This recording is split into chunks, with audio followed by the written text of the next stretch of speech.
Hey, Sam here, Real Love Guitars Workshop. Just introducing you to the fourth new face in the workshop this week. And this is Megan's unnamed, unbranded Les Paul copy. And this is belongs to the daughter of a friend of mine, and she's had it many years and it's given good service, but he was wondering if I could give it a kind of bring it back to life a little bit. And it has some problems. There's a wobbly knob, two wobbly knobs, three wobbly knobs, and they seem to have lost their the nut completely, so we'll have to take a look at those. It has a crack at the glue join, which quite a few Les Paul copies get. The nice thing about this is it's very, very difficult to notice. You can notice it when you run your finger over it, and you can feel the join. Does it have an effect on how well the guitar plays? Well, it probably has a minor effect on the sustain, or the what's the word, resonance of the whole thing, because it's introducing a bit of vibration, extra vibration, which we wouldn't have if it was completely uncracked. We don't know how far a crack like that goes, but it's certainly happened, and it's probably because it's taken a knock somewhere. In fact, you can find the telltale signs of the knock. There's a great big chunk, a bite taken out of that corner, so that's more than likely where it's been run into a door frame or something like that, and the immediate impact just goes breaks the seal. So, having said that, I can't feel any movement in this neck. All the rest of this join is unbroken, and when you go down the side here, without putting my new extra special spectacles on, I can't see that this crack goes any further than that particular face of the join. Even having said that, that's not great, so we've got to keep that in mind. There's nothing I can do about that. I'm not going to get any glue in there. It's going to have to live like that. So what can we do with this guitar? Well, the reports is it plays horribly and it goes out of tune very quickly. So we'll take a look. We may get some better quality tuners in for this. We'll try it out. We'll see what happens. But we've got the go-ahead for some new tuners. We will take a look at the state of the neck in terms of the usual fret leveling, clean all that stuff up, and we'll take care of these wobbly things. The thing that's slightly worrying me right now as I look at it is I can see that this neck has it's got a bit of an interesting landscape or topography. So it kind of goes away from me like that, and then it goes down into the relief. So this portion here seems to be rigid. It's kind of fixed, and then the relief begins from down there. So it means that the relief across, say, from the 12th fret to the 1st fret is going to be one thing, and then the relief from here to here is none at all. And that's a problem. What it means is you're going to get some strange potential choking off here, because there's no chance of putting a relief in other than to take the action higher, which is probably why it's so high at the moment. But I think we'll do the fret leveling. We'll see what happens when we adjust the truss rod and take the pressure off the string, see if we can let it kind of recover a little bit, and see what we can do. But I do think that's going to be our biggest problem. As I say, for a very cheap guitar, it's not really worth thinking about how to fix it. Right now, I wouldn't know how to fix that at all. If we've got this strange rigidity at this end, and then a bow or a relief, sorry, starting here. Maybe I've got a feeling that's probably more common. It's probably more common with Les Paul set neck guitars. Now I don't know this. As I say, I'm not a professional luthier. That's my caveat I keep saying. But just thinking about it, you look at the way this is held in place. This whole chunk here, kind of from here to there. But if you think about it, the big fat chunk starts about there, and this whole block is mostly supported by this cutaway here. So you've got the whole lot glued in place there, and in a way that's no longer a flexible piece of the guitar. You wouldn't expect the relief when you do something with the truss rod. I wouldn't expect just thinking brutal, simple engineering, I wouldn't expect this to flex because it's been held, glued in place. Now, very different with a bolt-on neck, because, as you know, the bolt-on neck only fixes here, let's say, well, here, right? But its frets only start, where can we compare it to? I guess what I'm saying with the bolt-on neck, maybe I can use that one, yeah, right. So with the bolt-on neck, that the locked down piece of the guitar is, what, 2.5 inches long? Is that about two? Yeah, about 2.5 inches long. So that chunk there is kind of held rigid, and the rest can flex from that point onwards. I just get the feeling that the chunk of this guitar that's held rigid is, first of all, it's a bigger chunk. So actually, it's from there to there, which is actually, I'm going to just measure this really crudely. That's about 1.5 centimetres more, just in the bit that's held rigid, like here.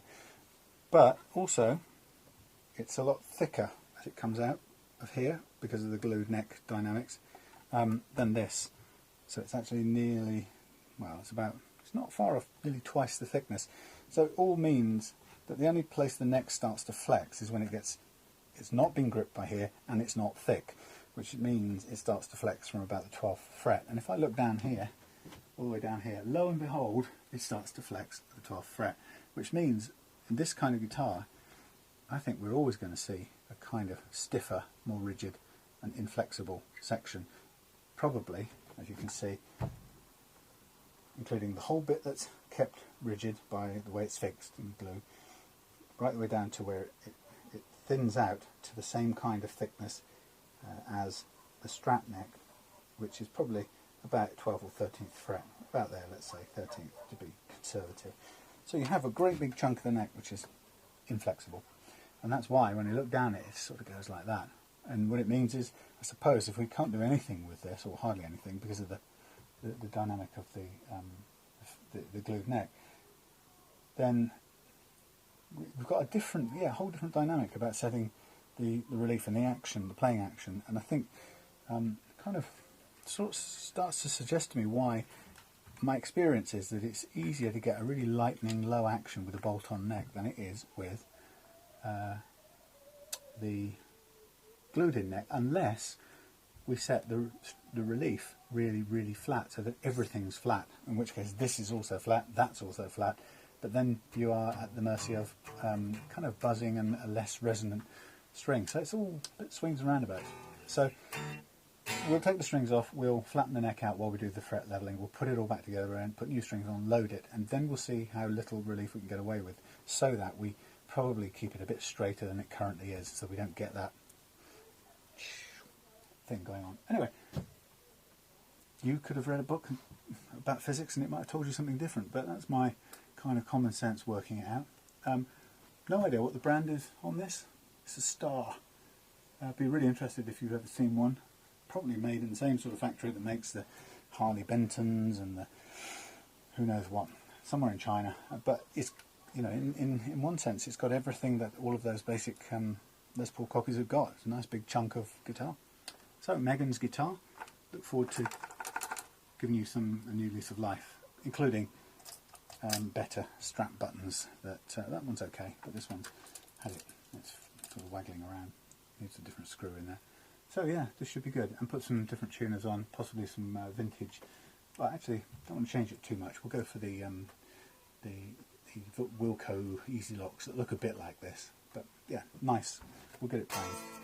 That's number 4 this week. So see you soon when we get stuck into it. Okay, hi Megan, back doing yours. Now, I'm going to get stuck straight into this. Now the thing I have to say, as we're getting into this, I'm going to take the strings off. I'm not going to do any cleaning until we've done all of the neck, but I'll clean individual pieces as we take them off. So I need a container for the bits that come off your guitar, which will be that. And I will also in the week need to order you some tuners to replace these. Somebody coming to see me. I'll just check who that is.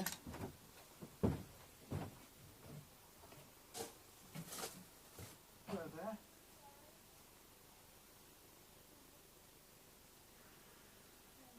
Just starting Megan's. Nothing, no one came with the thing? Yes, please. I put a note on the door. Okay. Yes, so we haven't got the tuners, replacement tuners here, so we will get those ordered in, so which means we'll do some of this guitar this week and we'll finish it next weekend, which is cool. So I'm going to tell you as I go through what I'm doing to try to restore this guitar, and it's not magic, and you've seen the first bit and you can get a sense of what's happening with that neck, or hope you can get a sense of what's happening with that neck. With this guitar, I think it's got all the basics necessary to play, still play well. Let me just move my special camera around a bit. Yeah, it's got. I think it's got all the basics. We'll take off the tailpiece and the strings and put it off to one side. And we'll give it a clean off in a minute. I'll take off the bridge. And again, we'll give that a clean. It's fairly good. I'm going to take these bits out because I'm going to reset the action anyway by the time we come to put everything back on. So it doesn't matter what heights and stuff, so on these were at. So we've got a strap button that desperately wants to fall straight off, which I'll take off now. Put it safely in there. We'll take a look at that hole. I notice your switch goes from side to side rather than up and down, so we'll take care of that. And you've got a few chips which I'll probably fill in with a bit of cherry lacquer and fill those in. They won't be perfect or invisible, but they'll be smooth and you won't notice you won't feel the joints. And as I said just before, this neck joint here, we can't do anything. We'll just leave that. It's not going to do anything unless you bash it really hard again. So what I'm going to do, and what I'll do with all these guitars, there's a few key things. Hello, I've got two kittens in here now. I'm sure you'd like to say hello to them. Hold on.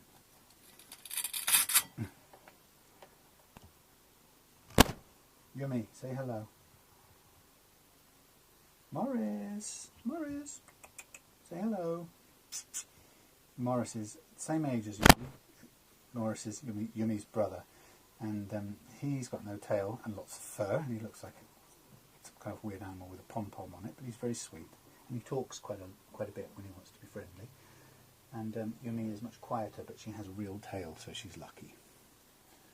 Their dad didn't have a proper tail.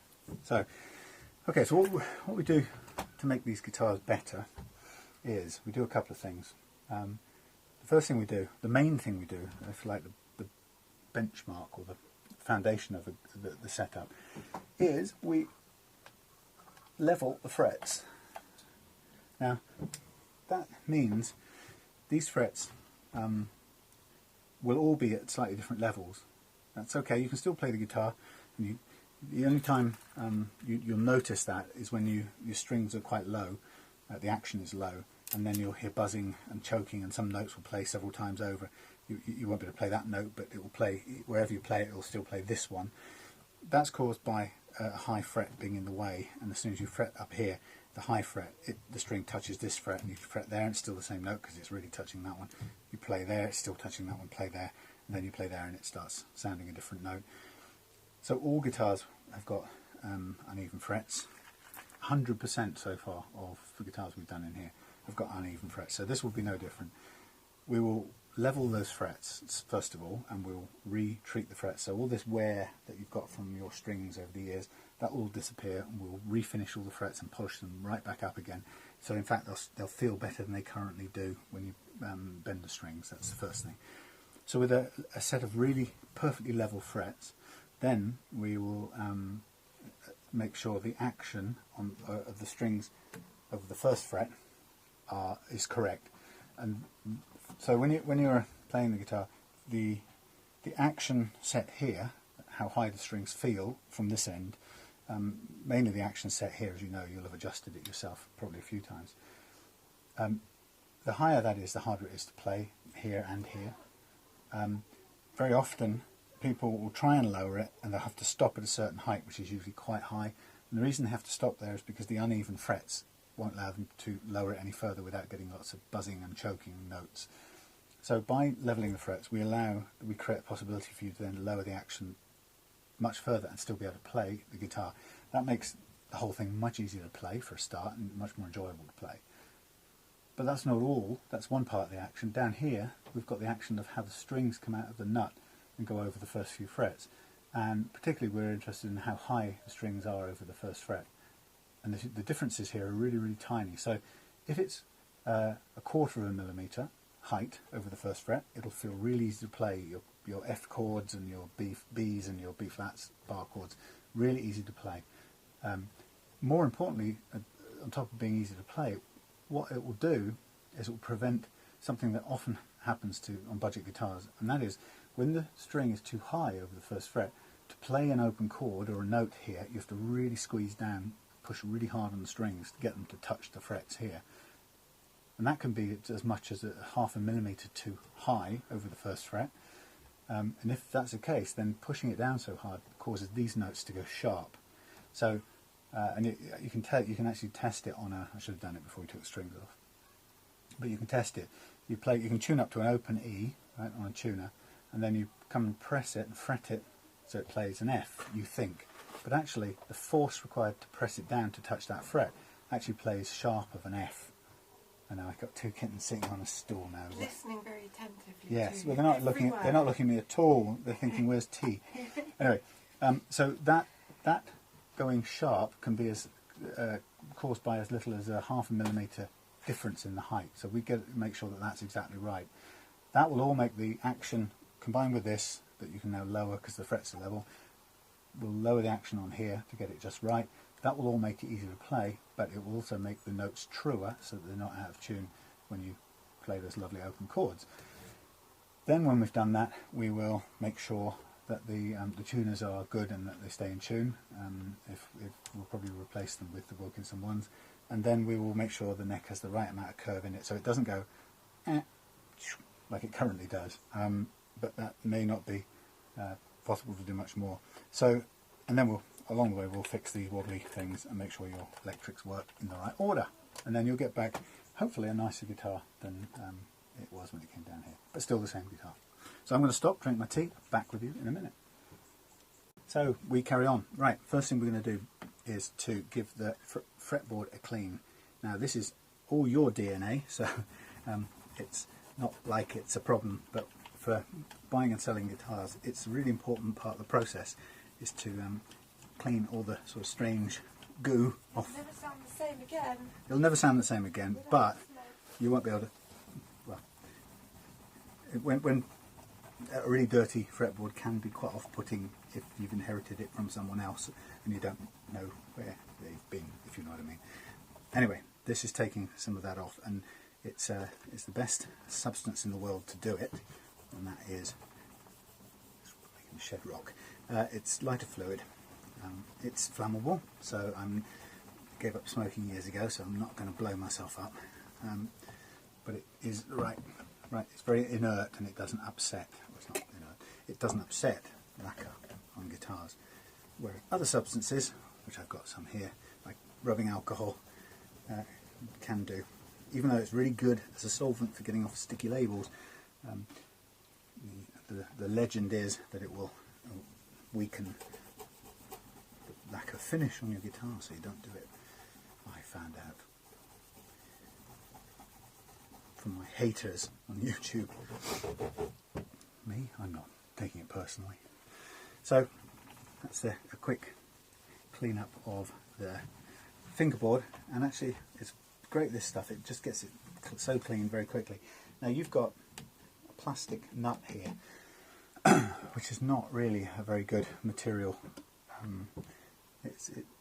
It'll work, it'll do, but not the best material in the world. It's a sort of soft plastic. Now what do I want to do? made this impossible. Clamps in all manner of places. I can't do things. Stay there. Come on, give me some room. It's better. I need to get a bit of downward pressure. I'm going to take off the truss rod cover. By the way, I won't be offended if you don't watch this video. You can switch off now, you don't have to. Only watch it if you're even vaguely interested, but don't feel obliged. This is a very, very tight little screw, and I'm going to have to find something else, or else it's going to wear out. Could be that one. Could be this one.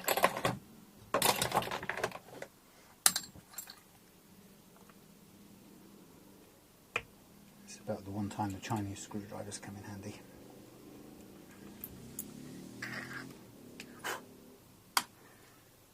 So taking the truss rod cover off is really good because we'll probably need it in a minute to make an adjustment. And the reason we're going to make an adjustment is we need the neck to be as flat as possible with the strings off before we do the fret leveling work. Now the fret leveling work is going to send you to sleep because it's really boring. But it's not boring to somebody else who might be watching who's interested in doing this on their guitar. So it's, like I said, if Megan, you don't want to watch this, please go and do something more interesting. I won't be offended. But I will continue to address you as if you had stayed watching it. Right, so as I go, I'm just giving things that I can see a little clean up. No harm in doing that, might as well. Now to begin with, what I'm going to do is this week, when we've got the fret leveling done, I'm probably going to load this guitar back up with strings, and I'll use the same tuners for a week, or leave them on for a week, and we'll get some replacements during the week, and then we can just clamp the strings, take the old tuners off, put the new ones on. We can still do that without needing a new set of strings again.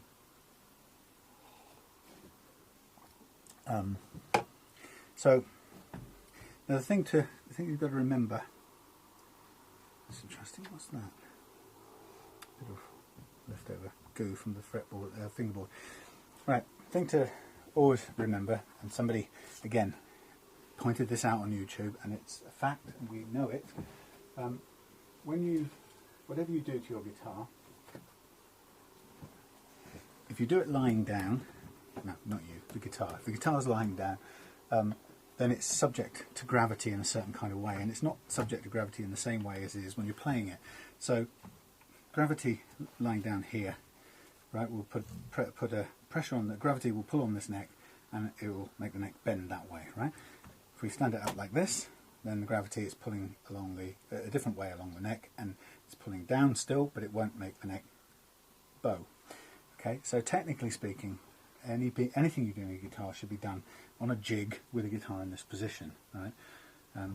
I don't have a jig to do that. We could make one out of wood, and we could say, okay, let's adjust the truss rod and then check it for level. You know, because even if we look down here and look at it for levelness, then we're not really seeing an accurate picture. We could do this, and we could say, okay, you can see that. In fact, it doesn't seem to change at all when I do it, but you have to accept that it will change microscopically because the gravity is working on it. You can tell the changes, and I've seen a very good experiment of it by using a tuner, a very accurate tuner. And if you tune the string there with the neck in that position, and then you stand it up here and you play the string again, it's slightly different tuning, and that's because the neck will have straightened again because the gravity is not pulling in that direction, and you will see a difference when you use a tuner, but in visual terms you won't see the difference. It's very small. But if you wanted to be a billionth part accurate, you would do everything standing up. Now I'm going to take that was clever of me. I bought some new what do they call these things? Allen keys. I have hung them in a place where I can't get them off very easily. So I'm just going to try and drill out this hole a little bit bigger so I can get them on and off and use them without too much grief. Come on. Would that work?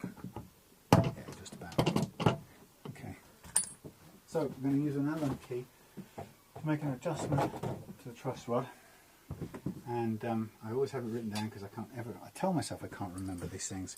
So counterclockwise on the truss rod, when the guitar is going to be facing this way, for example, counterclockwise is going to bring down any convexity, and clockwise will bring up any relief. And there is some relief in this, so I'm going to go clockwise to straighten this out.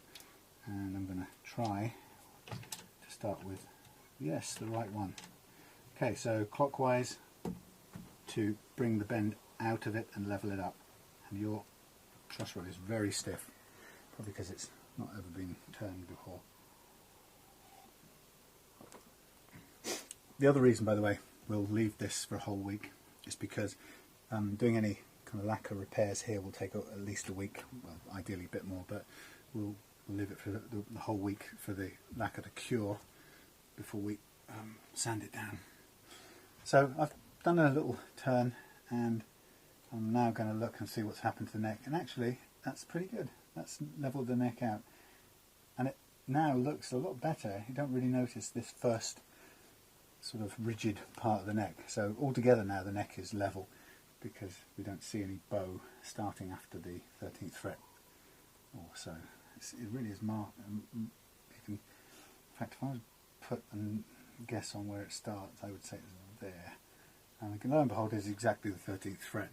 That's my theory would say it is. Right there where the neck just about resumes its thinnest profile and it's now start to be bendable. So, having done it, I'm going to look at both ways. Gravity off. What's it showing us? Well, gravity off. It's showing us very close. Let's see, tiny. It's very close. Tiny bit of.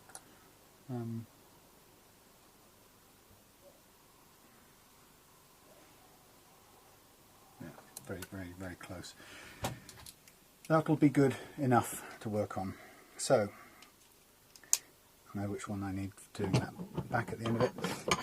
So the game now is to get this guitar ready to work on the frets. And the work on the frets is a kind of three-part thing. First of all, we're going to check to see which of the frets are level and which of them are sticking up. I'm going to do that just kind of mainly for interest. Then I'm going to level them all, so even the high ones get taken off and a little bit of the ones that aren't high, but it levels it all to the same level. Then I'm going to reshape the frets because we don't want them with flat tops where I've just scraped them off. We're going to level them off, reshape them so they're nice rounded shapes again, so that you can they intonate the guitar properly. Come to that in a minute. And then I'm going to polish them back up so they're smooth and you can bend the strings and you won't notice that anything's been done to them. It'll just be a little bit more accurate than before. Now, putting this thing under any kind of weight, okay, as I've said before, will cause the neck to bend in one way or another, and you can do it manually. You can see the neck bending. But what I don't want to do is put loads of weight on it. So I want to support it. I'm supporting it at the point at which it comes out away from the guitar, and that will pretty much leave this mostly straight, but this means it's not also then banging down on the end here. Okay, so I'm going to do those things. That takes about an hour and a half probably, so it's a long old process, and I'm going to start off with it and then cut away so that you don't have to suffer. And what we're going to do is we're going to start by masking off every fret on this guitar, every fret, so we can cover the fret board and protect it. We're not going to cover the fret itself. Okay, we're going to leave the fret exposed. And you can see that I'm leaving quite a bit either side, and I'm just going right up to the edge of the metal fret. And you can also see that very shortly I'm going to not be able to use this thickness of tape. I'm going to run out and I'm going to have to cut the tape into thinner bits, and that starts to get a little bit boring and tiring, and I will start doing that and go away, listen to the radio, and miraculously we'll switch the video back on and the whole thing will be taped up and ready to go before you even know it. And the reason why I'm taping all of this off is because you've got the fretboard is the sort of heart of your guitar. It's what you connect with when you're playing, and it's if you ruin that, you've kind of spoiled the whole experience of your guitar. So we take great care not to damage that or make it feel in any way any different. So you can see that I'm at the limits of, you can just about fit one piece of tape between these two frets now, and from this point onwards I've now got to cut different lengths of tape up, and to do that I'm going to get a knife out and cut lots of little thin strips and do all manner of thirds and halves so that you can get all these frets done. But I'm going to save you that misery, and I'm going to put this guitar standing up here for a minute and go cutting and doing things with tape, and then I will see you in a little while and it will be miraculously done. Okay, so by magic we seem to have got loads of masking tape all over this guitar, and I'm going to just pinch it round the back, which makes it easy to get off afterwards. I've learned that the hard way. Oh, as much as I can connect it around the back, make sure I've cut the bits long enough. Okay, so, and I've also masked off as much, a fair bit of the top half of the guitar, just so that wherever we're working on this stuff, it's not going to cause any problems or scratch anything. It's always worth preserving whatever finish we can. Okay, so let's get my little rubber thing back. So get this into position, it's comfortable. Right, so what I'm going to do is I'm going to do a test to see how level or otherwise these frets are, and I'm going to just kind of record the percentage, approximate percentage, for just really information purposes. As I said, it's not critical because afterwards I'm going to use this fret leveling file to just do all of them together, and it will take away the high spots and the worn out spots and everything, and you'll end up with a set of frets at a level. So since I'm going to do all of them, it doesn't really matter where the high ones are, but I'm doing the check because I'm really just interested to know first of all what the percentage is and if there are any kind of groupings where the uneven frets are. So to do that we use a thing called a fret rocker, and you don't have to use that. You could use a credit card, which I can't immediately find, but imagine that's a credit card, same sort of size. You can do it, and you can do it yourself. What you do need is you need the neck to be straight, which is something that won't be the case when you've got it with strings on, or you've just taken the strings off. But you need to adjust the truss rod like we did. But once it's straight, then your idea is to put 3 frets under the level edge, straight edge on here. And if the fret, let's say the fret in the middle is high, you'll hear it clicking because it will rock either side. And if you move it along and that one's low but the following one's high, you won't hear anything, and then you'll be able to tell. It's relative, so you'll only know relative to each other which ones are high and which ones are low.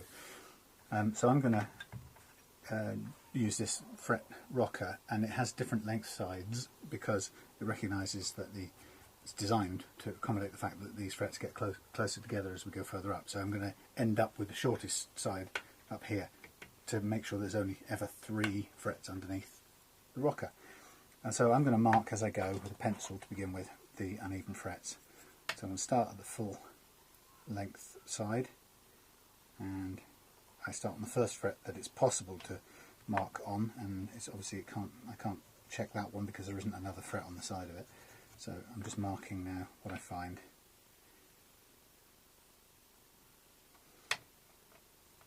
Okay, so you can hear. Ooh, that's very high. So this fret here is high all the way along its length, and it's quite considerably higher than the others. You could hear just the sheer clarity of that clicking tells you how high it is. It's not scientific, but it tells you, you'll get, if you did this more than once, you'd start to recognise the really high ones. And you could, if you wanted to, you could even start to record that information on your fret, so you knew what to do if you were going to take a delicate approach to levelling frets, which you can do. It can be done with a piece of sandpaper and a little block or a battery, or something square that you can just rub away the fret a little bit, test it again, rub it away a little bit more, test it again. So you can do a very low-tech version of this, which is how I learned to do it first. Changing the side there as we're getting a bit further up. So I'm marking where the high spot I find is. I'll just keep going.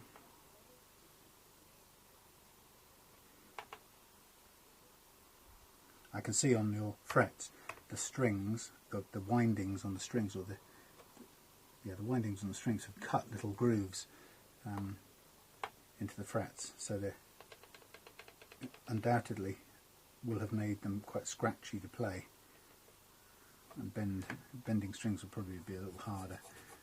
Obviously the plain strings don't do quite the same, but it's obviously been played quite hard for a number of years.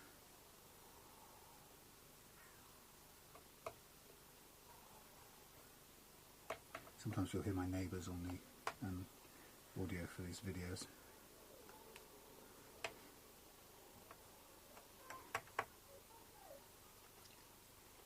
Lots of shouting.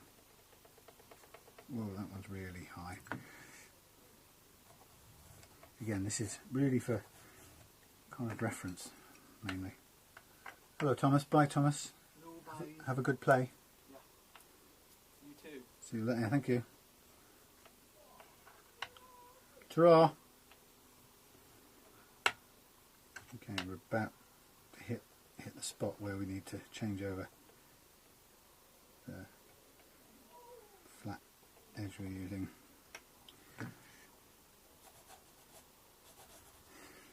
So this is possibly one of the better necks I've seen for a while.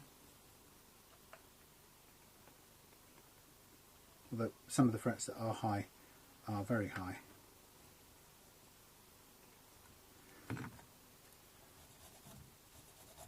Like going to the dentist and having them call out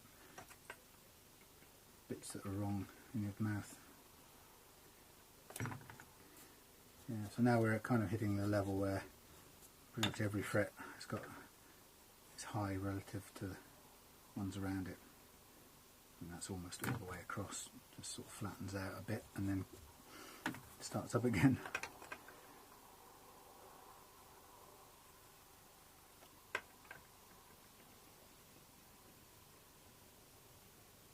Again, same with this one. Mostly high. It stops at one spot and then continues very high.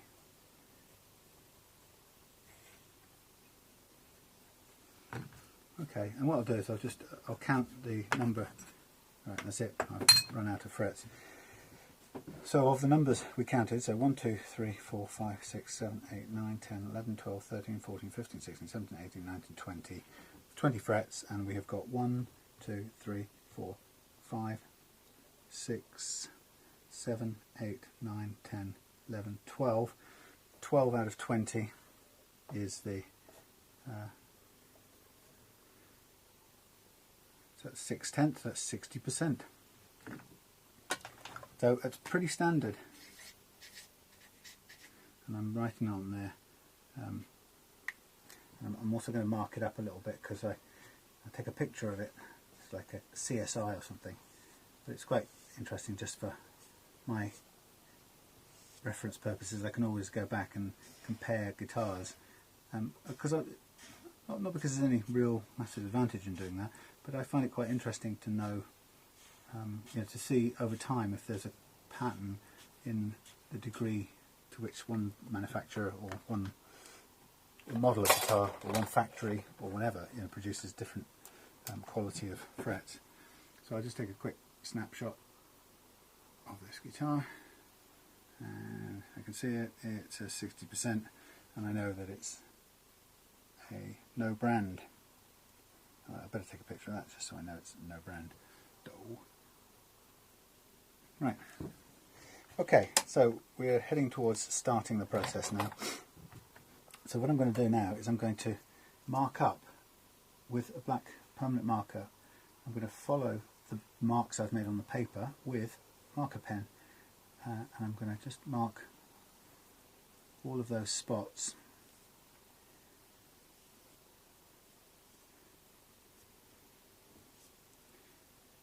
So I can just see exactly where the problem frets were. The reason I've marked on the paper as well is that when we do use the fret file, we'll take off the marker on top of the frets, and so the markings on the paper give us a reference point again. Hello. Hello, madam. Hello. This is the mummy cat. She hasn't been in here, I don't think, ever, or not for a long time. How are you doing? Yes. Oh, sorry. Right. Okay, so here we go. Now I'm now going to use this file.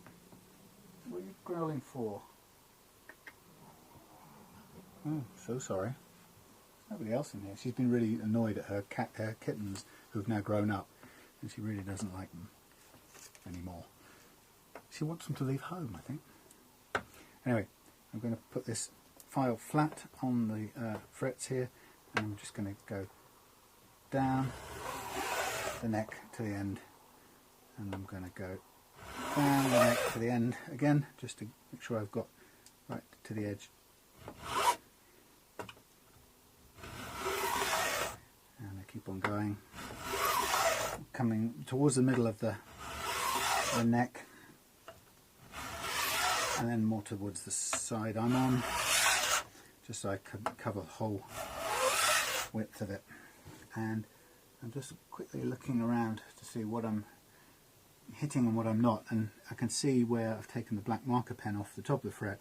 It tells me I'm hitting all the high spots okay, and just to make sure of it, I'm going to turn the file round and I'm going to come back this way, so I go right off the end that way to make sure I get all of these frets and avoid scraping anything else.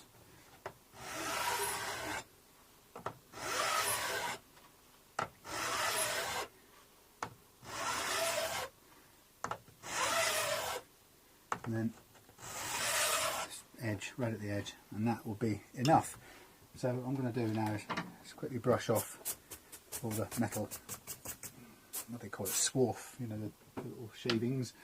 And the smart move now, having taken all the high spots all off, is just to go over where they were high and just double check every spot. There's a tiny bit on the edge there that's still sticking up. So I'm just going to go, literally going back over, and I shouldn't find any of those high spots again, nor should I find any new ones. Everything should be nicely taken down. I can see that some of the marks made by your bass strings here, because these frets are so low, haven't actually been touched at all. And if I wanted to really remove those at this stage, I'd have to keep going and take a bit more off, which wouldn't be a bad thing to do, because I don't want to leave those scratches of those strings on. So I'm going to do a little bit more, again, making sure it's consistent across all the frets. Again, the only thing we have to worry about at this stage of doing this is we've got to be sure there's enough metal to reshape the frets. That this hasn't been done before on this guitar, so there is enough. And I'm almost there. There's still a bit of scratching on these frets here. Now this is where I went and paid lots of money for a set of glasses, especially to work on guitars. I've been using a pair of reading glasses which wouldn't fit anymore on the outside of my other glasses, so it's a little bit silly having two pairs on at the same time. So I've got these milk bottle things, but what's great about them is that they let me get right up close and see detail what I'm doing. So that's alright. Just checking, there's still some scrapes in here, and that's quite interesting because what it's telling me is that the fact is that this fret in the middle here is still fractionally lower. It's not quite being touched by the file. Which I could again give it a little bit more work just to make sure we get to it, because we don't want to leave any of those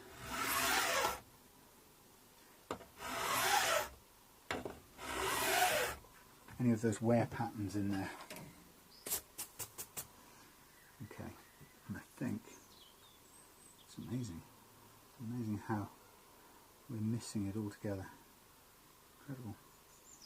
Well, it's actually quite, what it's telling me is that those marks left by your strings are quite deep. But I think we will be able to get most of them off. I might come back a little, working backwards with this from this end.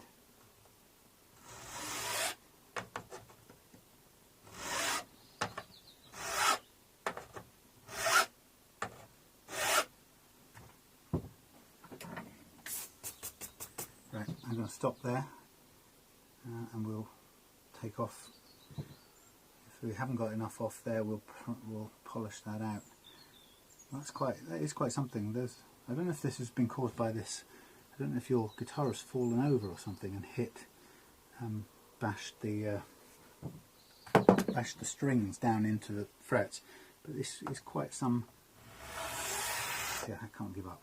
It's quite some deep gouges that I'm looking at. And we've got to get to them. And that's often the challenge with fret leveling, is that you have to work to the lowest damage, if you like, on your fret. And I think we're just about there. I don't want to go any further. That will come out now with polishing the rest. Okay, so this bit is done. Now what we do is we go over all the frets now with black marker, and we stripe the top of every single fret with black marker from end to end, even if it hasn't been scraped by the file, which in fact most of these have been now. But we just paint all over the top of them, being very careful not to get it to go down the side because it makes a right old mess. And it goes underneath that masking tape a hell of a lot easier than I ever thought it did. I found out many times the hard way. So I've just now covered all of those. I just want to do another quick check because I just realised I didn't get all the way up here. Yeah, we've still got a couple of problems here. I'm just going ahead a bit too quickly.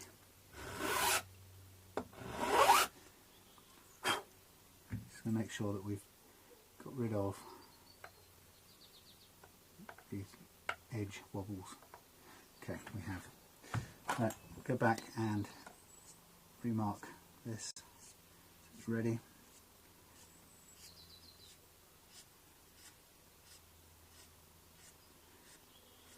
Okay, right, now we have the next stage in this process is the reprofiling.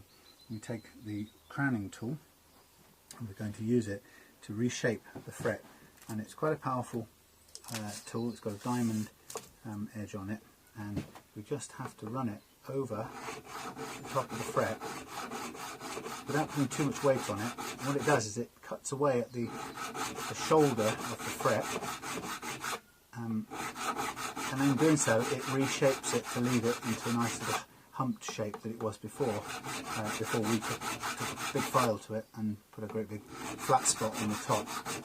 So the critical part of the process is to do this re-profile the fret so it's no longer flat on the top, it now gets rounded again.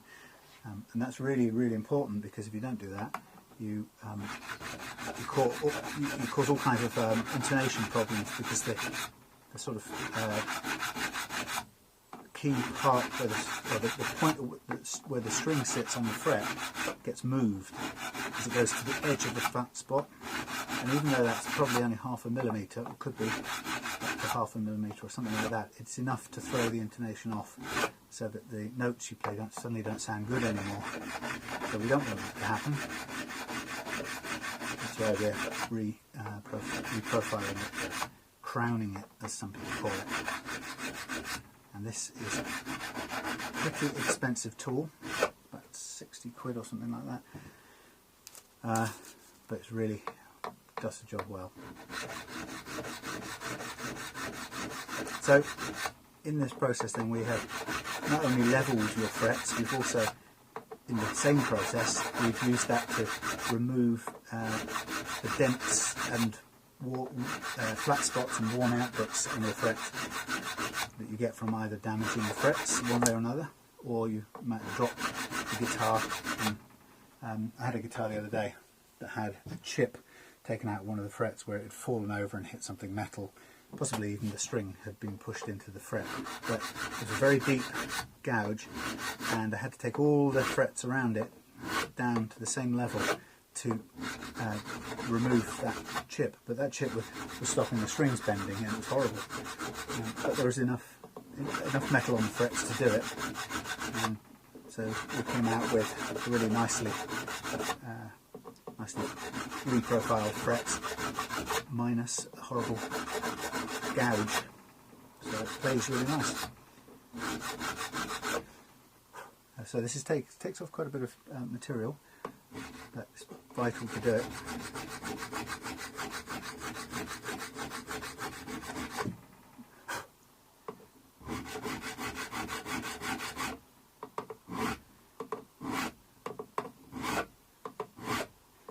This is coated in diamond, so hence it cuts so well.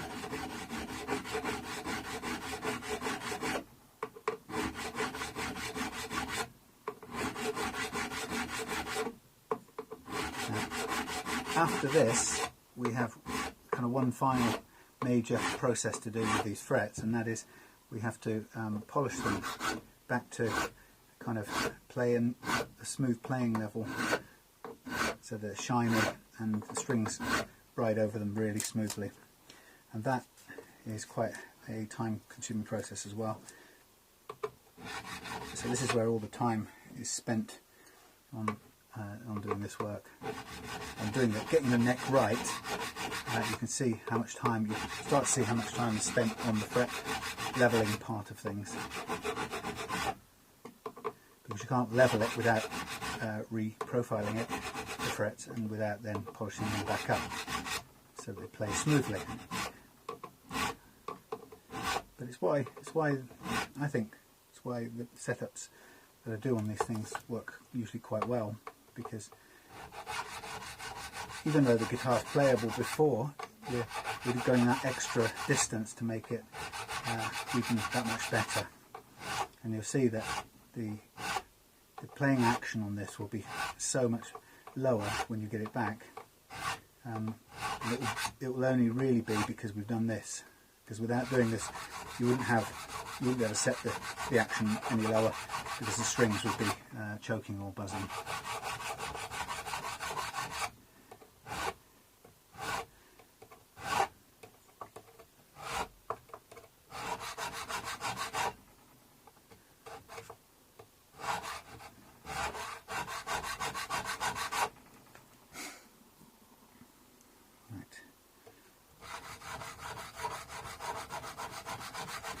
So we're just over halfway on this, and no real way to rush it.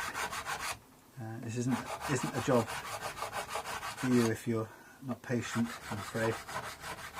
If that's not you, then don't attempt it. If you need to rush on and finish things, then don't start. Get someone else to do it. But if you do it, there are low-tech ways of doing this part of the job as well. A bit slower, hence I've paid the money to buy a tool to do it. But you can do this with a file, and a sort of old-fashioned approach. It just takes longer.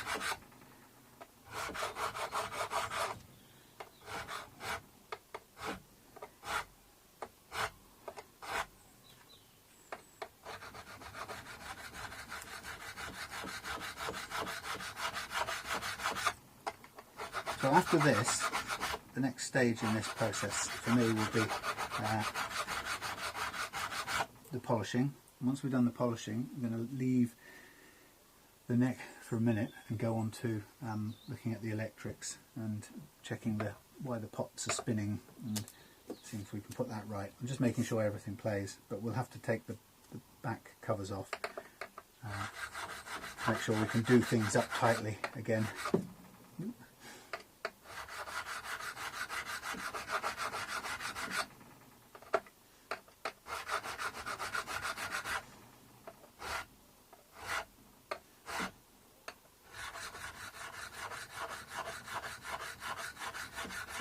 So all the way up here, we're trying to leave a thin line black strip on the top of the fret, and that's our guide, or that's our indicator that we've taken the edges off the fret, i.e. reshaped it, but we haven't, if we've got to leave a bit of black pen on top, it tells us we haven't lowered the fret anymore, which is great because we've already spent some quality time levelling them all. So the last thing we want to do at this stage is to end up wearing one fret down lower than any of the others. So we are really taking pains to reshape it, but without lowering it any further. And that's why the black marker pen comes in really handy, because it tells us.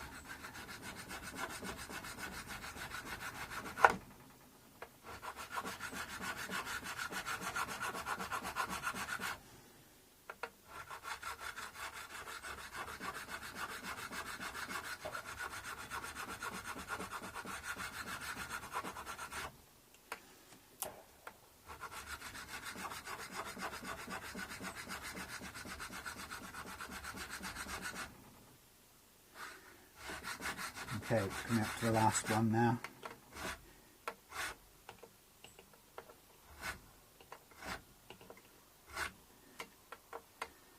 Now we're on the last one. This was just as well because my hand is getting tired.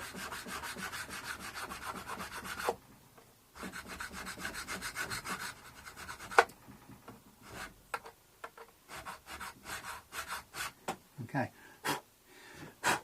Quite a bit of dust comes off on that. Hang my specs up there. Right, so now we have a whole set of levelled frets which have now been reprofiled or reshaped back into the original rounded shape using the special crowning file. And now the job is a job of polishing them back into a smooth condition, and that takes a bit of time again. All of these things take time, but to do that we have to use a mixture of different kinds of sandpaper, and so I'm going to start with a 240 grit, or 320 I've got here. That'll do. Let's tear off a bit of this.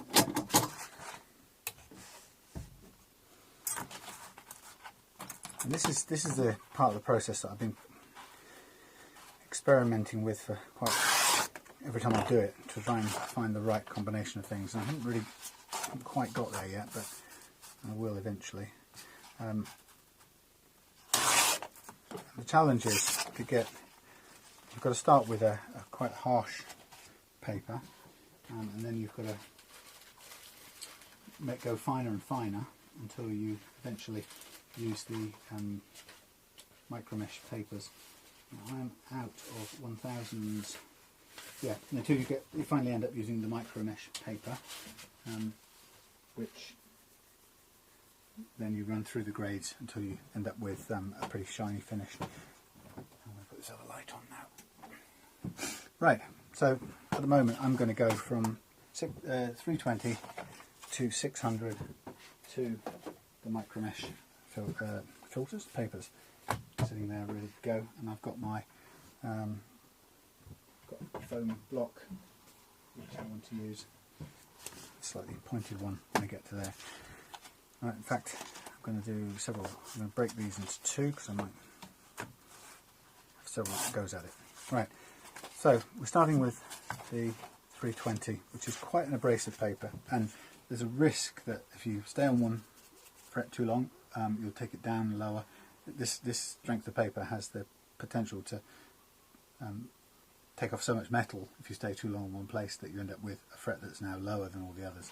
So to get this right, I need to ensure that I do all the frets equally, and I'm doing it by hand so that my fingers can go up and over the fret that we've rounded. I don't want to use a block and end up putting a flat edge on all of these again.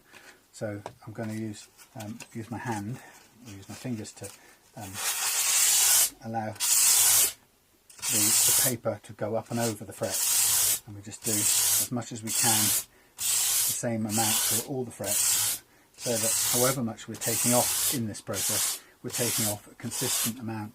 I'm just going to be careful there because we're running over the top of the pickup, and I'll cut through to the metal, which I don't want to do. I'll just put a bit of extra protection on. Always have more than you need.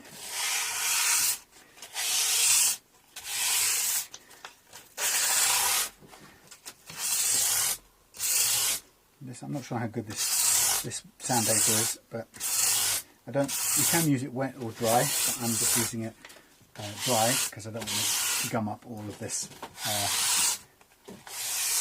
masking tape.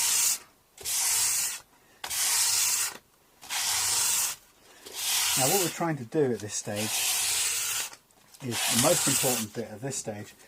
It's very mucky. The most important bit at this stage is to we're looking to take out the really big scratches that this tool put in the top. So if you like, the longitudinal scratches. The ones we did this way are finer because they're the diamond particles, but this is a really big thing. It puts big stripes in it. So the purpose of this rough paper here is to try and remove those nasty scratches, and to do it in a fairly even way so that no one fret gets more treatment than the others, so we don't end up with another flat spot, or put another way, we don't reintroduce uneven frets back into this game, since all of this has been about making them even in the first place. So all the time I'm letting my fingers go up and over. It's pretty dirty. That paper sort of falls apart very quickly. Now, I've discovered the hard way that this process only works if you are certain that you've got rid of the longitudinal scratches before you move on. If you haven't, and if you're fooling yourself and you just want to rush forward, then you will pay for it, because by the time you finish polishing, those little scratches will still be those little scratches will still be sitting on the tops of your frets, and they will catch the strings when you think you've shined it all out, and you might have got most of it really polished, but those little gritty little dents will catch the strings, and your strings will stick, and it will feel. It's amazing how an unwound string will pick up the tiniest little imperfection in the fret, and it will just feel awful. So this is the really important bit, getting this right. Now I think we're quite close to it at this stage, and one way I've discovered of finding that out is to take a really fine grade paper. It could even be as high as something like 2000, which isn't going to do any. It's not going to do any harm. It's not going to take off much material, but with the 2000, a little bit of it. You can just go across the strings and just give them a kind of a swipe across the string, the frets, sorry. And what it'll do is it'll take the shine that we've been putting on that way off, and it makes it appear to go dull, but it's brilliant for showing up the little pits and imperfections in your frets. And now I can tell the difference between the 320 marks, the marks made by the 320 paper, and the marks made by that fret leveling file, and I can see that on most of these the 320 scratches have taken over, but it hasn't on that one, right, the first one, because I haven't actually, it means I've omitted that, I've missed that out. So I'm going to give this thing here a little bit of extra attention so that we don't leave those scratches on here and end up with a fret that's really one crappy fret out of all of the good ones. So I'm just going to try and do as much as I can this way, whilst also trying to remember to do it to the surrounding frets as well, so there's not a great big uneven flat spot. I'm going to switch to a fresh bit of 320. Just give this a couple of really quick blasts.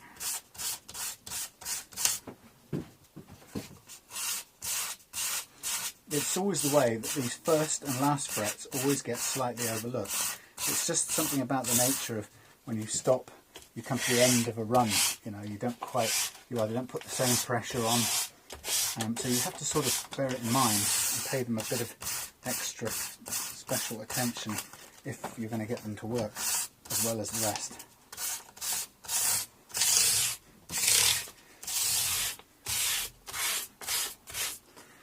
Right, so I'm just going to do that shiny thing with the 2000 again, just to allow me to have a sort of objective look.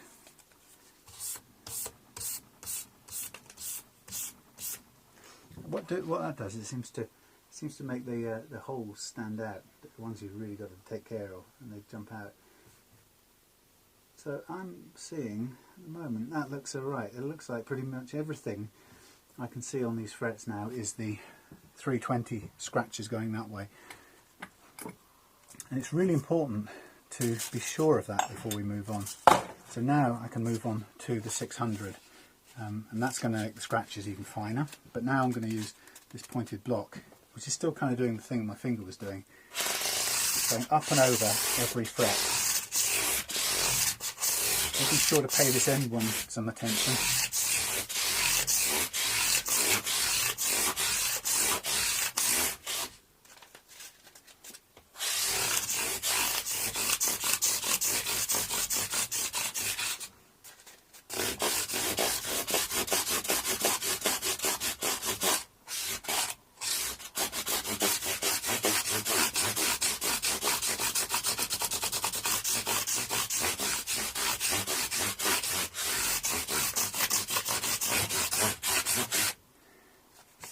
Paper's wearing away pretty quick.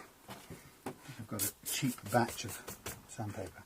But again, if I zoom in on this now and kind of catch the light in the right place, what I'm seeing is that now that the scratches are much finer now.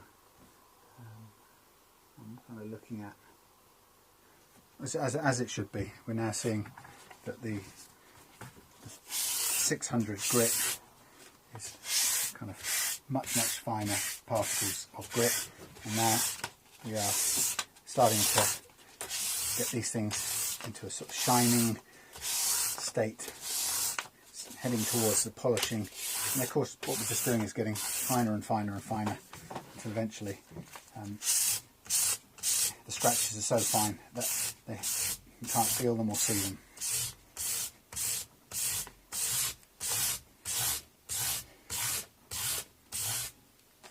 Now, I'm not really that thrilled by this quality of this 600 paper. Tri-M, it's 3M. Seems to be shedding its scratchiness quite quickly, but anyway.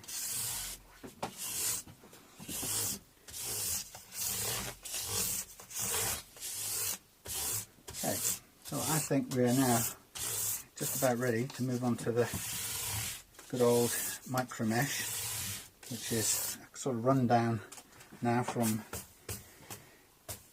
where we are to kind of polished. So we can just set them up there, get our thing starting at 15, and we're going to go to 12,000.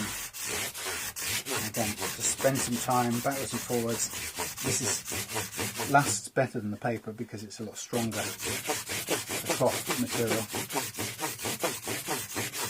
Again, at this level of grip, a bit more time at this level helps to really shine things up.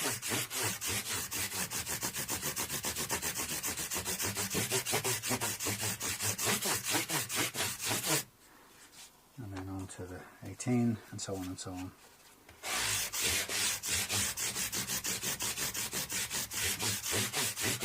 What we're going to do at the end of this is going to do a once over with some polishing compound using a Dremel, and that will be the final stage of this. It's a bit messy, but it adds that final sort of finishing polish to it.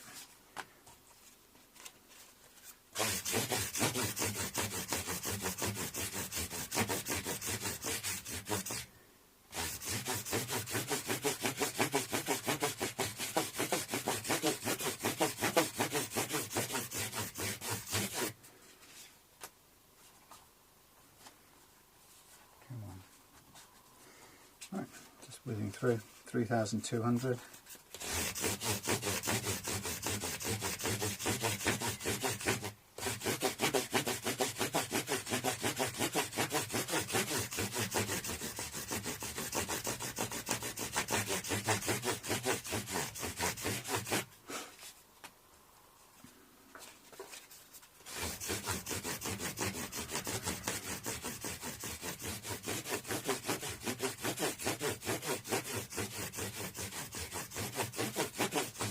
So, as with all these things, this, as I pointed out at the beginning, right, way back in the beginning, all of this work really, well, a lot of this work should be done with the guitar in the vertical position, in the same position that you'd be playing it. It's kind of hard to do that, and the amount of difference it makes is quite small, and what I know is that doing things this way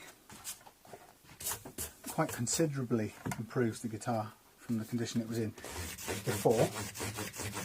So whilst you could say technically you're not getting it to 100% because I'm not doing it the correct way on its side, but I would say that this is taking it to 80% of what it's capable of being, or more, and that's a lot better than where it was before. And all of the people that have bought one of these guitars that I've done in the shed are really happy with that difference, because it's vastly better than what they had before, or any guitar that they played before. So I think, you know, we could argue forever, or people could argue forever about doing it a certain way. And to be honest, it doesn't give me any joy being anywhere near people arguing about this stuff, so I'd much rather aim for the 80% and create guitars that are nice to play, even if technically they should have been done on their side. I've got a very worn out buffer here. I'm going to use another one. I bought some very cheap ones, unfortunately, and I have to keep forgetting to buy some online. What I really want is not to lose my blades every 5 seconds. It's amazing. Yes, I need to get a set of these Dremel buffing things, which don't fall apart quite so quickly. But I guess it's the nature of these little furry things. They don't last more than one at most two fret polishes, but that's okay. They weren't very much money in the market, so Okay, so we're heading for the last bit of this section, and we'll kind of stop the video at that point because we'll have done some of the main work. As I said, what remains is fixing the buttons and things like that, and then some time spent over this weekend on preparing and doing some of the, or starting the, actually no, I need to get the little lacquer repairs done, the little chips, and we have some antique cherry nitro cellulose lacquer to work straight onto this guitar. We'll just be careful that we don't get the, we make sure the colours are as close as we can get, but it'll be better than having bare wood sticking through anyway. No, it won't be perfect. So let us tie this up. I want as long a shank or shaft of this as possible. That's what I really most don't want, because I don't want any part of this metal spinning plate to run any risk of touching the frets, because if I clang this against them, I'm back to square one really. I will damage what I've already done, and we'll literally have to start again. So I'm going to put on some polishing stuff. I'm just going to do it by hand. I'll literally throw it onto the thing. It'll probably go everywhere anyway. It never goes where I want it to go, because the Dremel's spinning around fairly quick. So as long as it's got some on there, that's all we want to begin with, and we can get a bit of that onto the frets.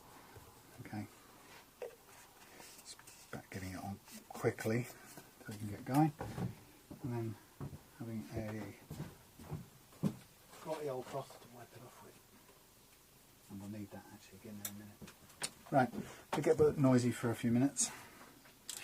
Here we go, Dremel, and it will spit it sideways, and it shoots off little bits of fluff everywhere, so kind of,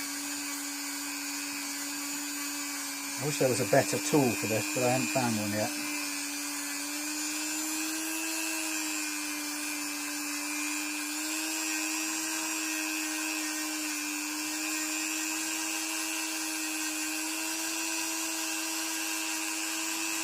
So I'm being very careful as I can to make sure I don't hit this, skip off the end and hit the spinning chuck against the fret. So I tend to always try and hold it with two hands just to make sure that doesn't happen, because sometimes it tries to pull it off the edge.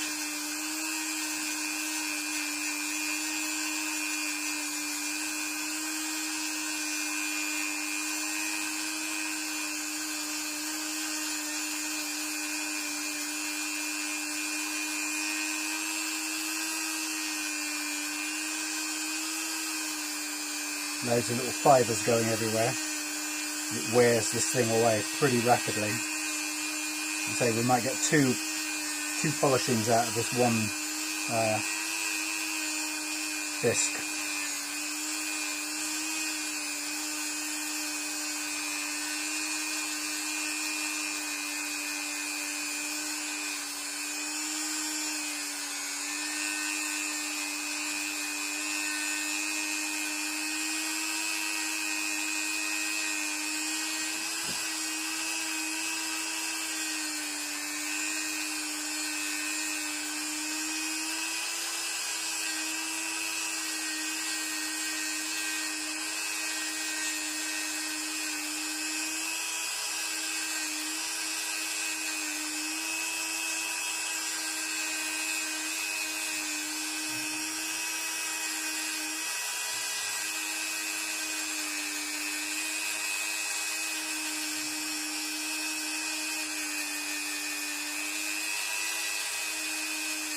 You see it's very dirty at this stage.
Another reason for covering up the guitar at this end is just it is a bit filthy. It's spitting little tiny bits of this polishing compound everywhere. That's fine, it's not going to do any harm. You can wipe it off gently, but it's a mucky process by this stage. And it's flinging bits of fibre from the disc everywhere.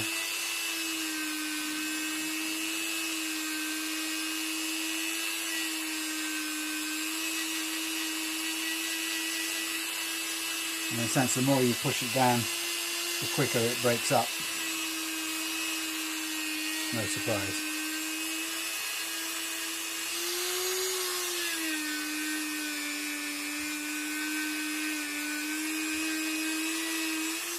Okay, covered in bits.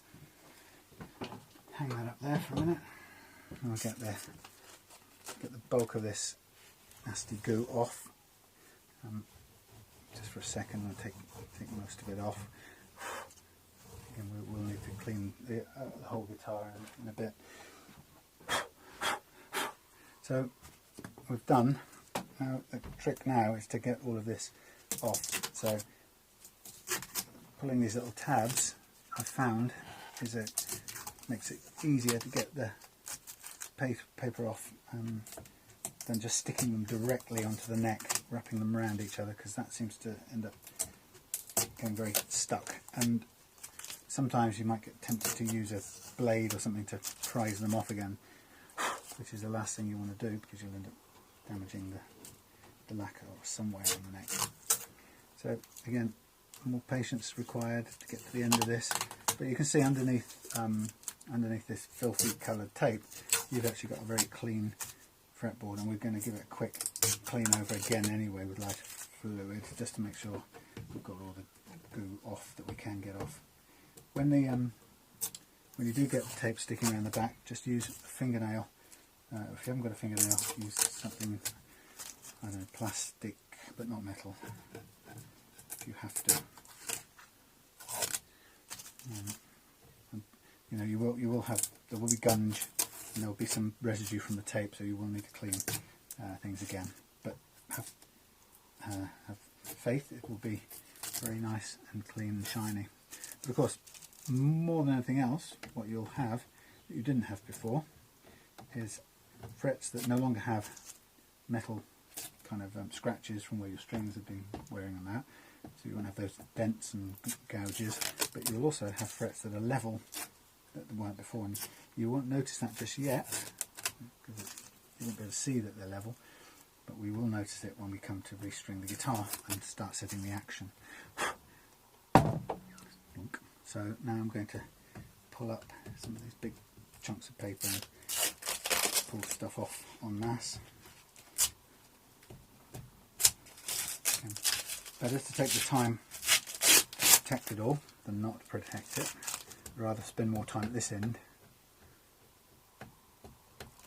taking masking tape off than worrying about how I'm going to sand out some scratches and polish them, because that'll take a hell of a lot longer as a rule.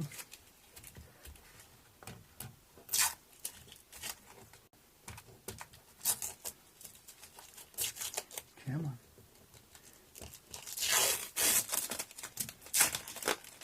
Okay, so we're getting there bit by bit. So in a way, this is the dirtiest bit that we have to do to the guitar. It may be if we had to do some welding, soldering of the electrics, we might put some tape again onto the back just to make sure that bits of solder or tools don't scratch the finish on the back. But pretty much now this was the muckiest bit we're going to do, and we just want to make sure we get the bits of tape off.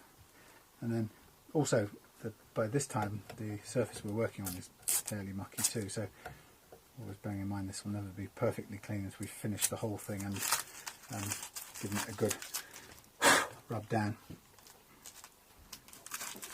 So there's my junk, throwing rubbish away, and again we just go back with a quick clean over, and we can also at the same time just get rid of some of this tape residue It's stuck to various things.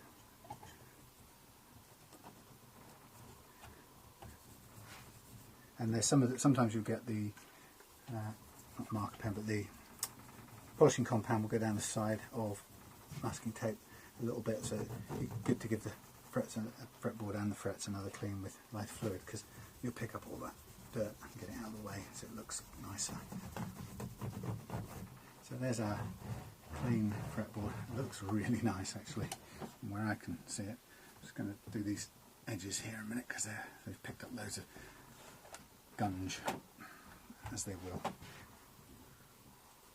Loads of gunge from the table where we've been working with this mucky stuff. So again, expect it to be dirty at this stage. We'll have a final clean up later on a fresher, cleaner surface.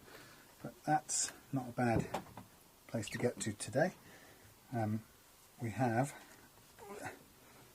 some sticky stuff there. We have a freshly levelled fretboard, set of frets and fretboard. I'll just hold it and show you now. We'll stop here for a minute on this guitar, but there we have it. Freshly levelled, freshly repolished. I don't know how well you can see that, but from where I'm looking at, it's pretty shiny, pretty nice. We're ready to play. With lots of dust and crud spattered all over the end of it, which again we'll clean as we go through. Yeah, alright, so next stage after this will be some lacquer repairs. I won't put that on the video, I'll just take care of that. Next time when we come back on, we'll be putting the we'll do the electrics, then we'll put the hardware back on, strings back on, and start setting up the action, see what we've got. Okay. Aha! Yes, hello. Welcome back to the Real Guitars workshop. Working on Megan's Les Paul copy. Just to let you know what we've found, what we've done so far. We've levelled the frets, polished them back up, and in doing so we've set the neck level 2, which probably we'll just start from there when we restring it. I've got my funny glasses on. Yeah, so the neck is currently nice and straight. What I did notice in it was that, and it's probably not just your guitar, it's probably all Les Pauls or Les Paul copies, and I kind of worked out really that this whole section of the guitar here is going to be, or whole section of the neck is going to be stiffer than the rest of the neck. So what I'm seeing with this and other guitars actually is that when you put some relief into a Les Paul neck, it really only starts from there, which is a bit odd because you kind of go out and then drop down and then come back up. All the physics involved, the mechanics of it, tell me that's probably exactly right, because this whole part of the neck here is held fixed in place, and at this, up to the point where it's the 13th fret, it's kind of twice as thick as the rest of the neck, so nothing's going to bend here. If you're going to get any relief or any adjustments with your truss roll, it's going to be from here downwards, which is what I could see visually. So at the moment it doesn't look bad because it's all flat, and I'm going to leave it flat for the time being, so that when we put the strings on, I'm going to let the pressure of the strings pull some relief into the neck. Again, even though when the strings pull it, it's still not going to really affect that part of it very much. What other things do we find? Okay, well, I have tightened up this switch and rotated the correct position, but I've also had to solder in there because the earth wire had come undone, and also the earth had come off one of the tone pot in here, so there was a bit of a short circuit buzzing going on. But it's now nice and quiet. Both pickups are live in the order they should be, so I've reattached the knobs as well, which had come undone over the years, and they're nice and firmly done up, very firm or positive. Oops, dang. This is going to be picking up all kinds of horrible noises, sorry about that. I've just had a quick look at the tuners. There isn't much we can do to improve those at the moment, particularly one of these is spinning, but I'm going to replace them. We'll have to I'll order today the replacement pickups. Tuners, and they'll be in next weekend, ready for finish off. So it won't be coming back this weekend, it will be next weekend. But we'll use the existing tuners just to set the action and get the guitar playing, which we can do today.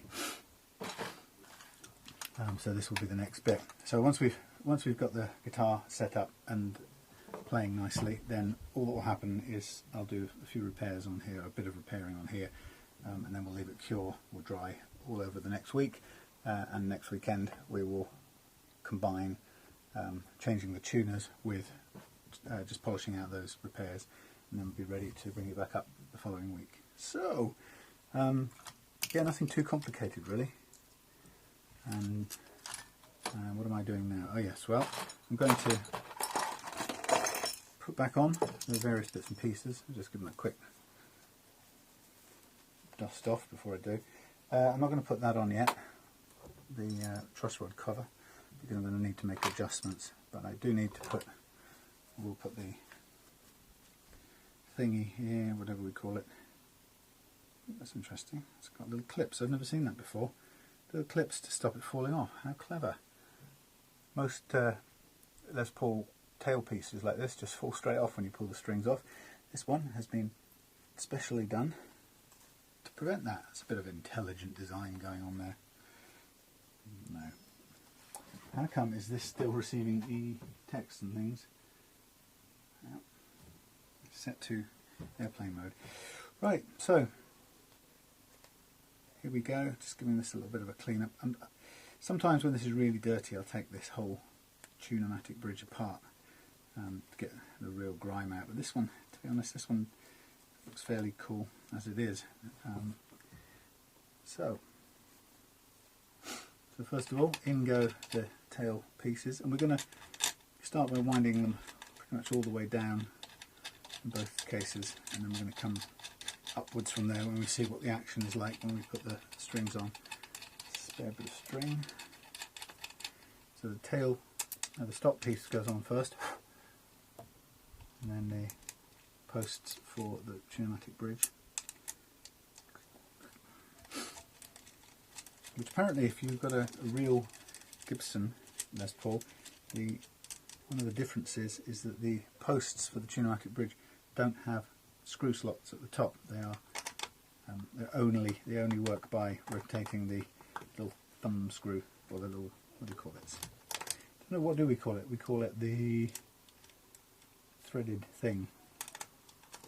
Anyway, this can often be quite a difficult part of it, getting the sometimes it can be really difficult getting the bridge back on. And the reason for this is because, let's just check something. Which way round has this originally been? It doesn't really matter. Opinions vary. See if it's more comfortable that way around. It's either way. Somebody's turned these around. Very often it's put together this way. Actually, what we're finding is, unless we get some kind of give in these, I can't actually put the Tune-o-matic bridge back on, so we have to push the thing right up high and then screw it back down in, because the posts are slightly too far apart, so we have to kind of wind them up, tilt them in, put the bridge on top, and then kind of screw the bridge down. Such is life. It's not really ideal, but there's nothing we can do. It means whoever's built this has built it a fraction of a millimetre out of place. But stuff like that happens. It's not the end of the world.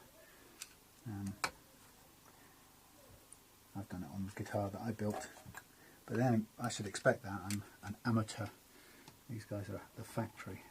Okay, so I'm going to just screw it down by hand. Make sure this goes down with it. It doesn't want to, because it's, as I say, it's slightly tight now. But we're going to have to make sure it does go down, because otherwise we're not going to have any control over our action if we don't. So now the good thing is, as long as it's down to begin with, then we can be pretty sure that as we come back up, it will definitely come up with the as we unscrew it. Okay, that's there, that's there. Clip on our little amazing thing that holds it in place. I am so impressed. And now, Oh goodness me. Uh-oh. How many sets of strings have I used this week? Heck. Wow. Problem. I'm out of strings.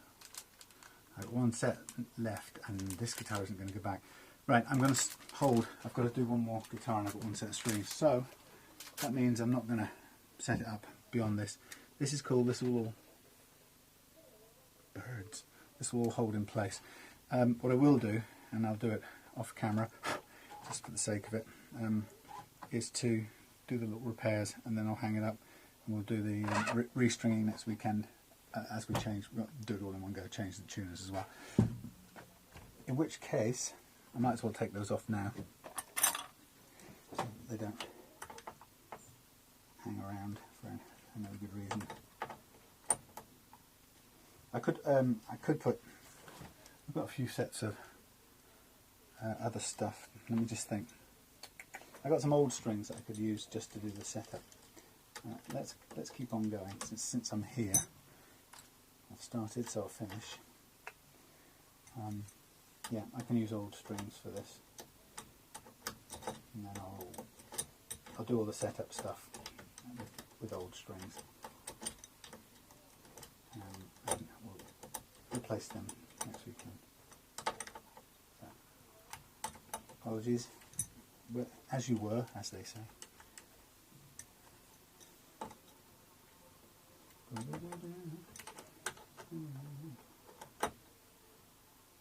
Right. Okay, let's dig out a set if we can. Let's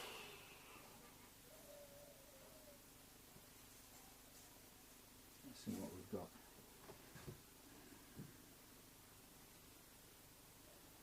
This will be a set off a Fender guitar or a Fender style guitar.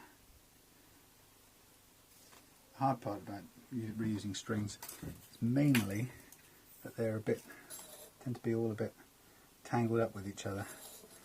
So you have to start at the tangled end with the fattest one and pull, if you can, if I've got my expensive glasses, if you can pull the fattest one through, if you can, but it isn't, even that isn't easy. Come on, you can do it. I will remember to pick up the glasses. See, this is probably the best way to do it.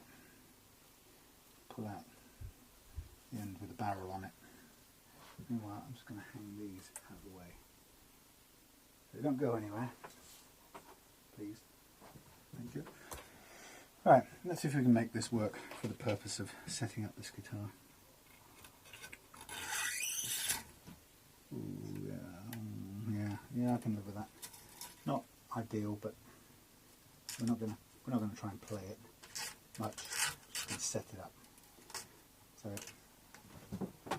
get my string winder out and whiz around and get this done. One of the things I will also do on here, while we're doing this, yeah, it's a real kink in that. It's likely to break, but we don't mind because it's temporary. One of the things I will do is I will cut the nut slots to the correct depth, and I think you may remember me saying right at the beginning, that is one of the most critical things in the whole setup, is getting the nut slots to the right depth. If they're not the right depth, the guitar plays out of tune, or the notes you play down that end are often out of tune, and it can be really disheartening if you're, particularly if you're a newcomer to playing the guitar. I know you're not, Megan, but particularly for, you imagine a newcomer who's got their first guitar and go through all the rigmarole of trying to tune it, think they've got it in tune, and then they start playing and the notes just sound horrible.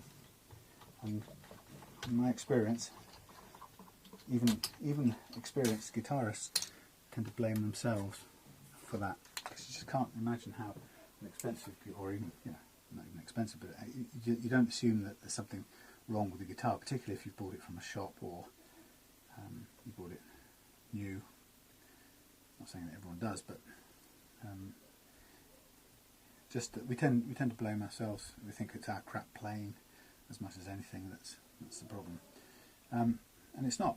It's the fact that for the difference of a fraction of a millimetre, the whole guitar can play badly and effectively out of tune, no matter what you do, no matter how many times you retune it to a tuner. As soon as you put your finger on the strings and press them to the frets down there at the first, near the nut, it'll just go out of tune. And often it's not so much that you'll immediately go, whoa, wait a minute, there's something about fretting these notes is making this guitar go horribly out of tune. It's just enough to make it sound continually crap. And I remember when I found out I had a guitar that did exactly that, and it took me over 2 years to find out what was wrong, because nobody in all the forums and technical places, nobody knew. But all that time, my only experience of it was just that something was wrong. I felt like I couldn't tune it. That's all I could describe it as. I just couldn't get it in tune. Now, of course, I was getting it in tune. I was tuning all the open strings perfectly well, but the not getting in tune part was the notes being played down at that end being sharp instead of the true note. And then when I discovered what it was, I was able to put it right on my guitar, which was just so good. It was like getting the guitar back after having been almost ready to chuck it in the bin or sell it, whatever. I just couldn't live with it anymore. And so not only did I get my guitar back, which was a real thrill, I also then realised that I started to see that it was commonplace on all guitars, or most, if not all guitars. There's some degree of it, and that's what I've been finding ever since.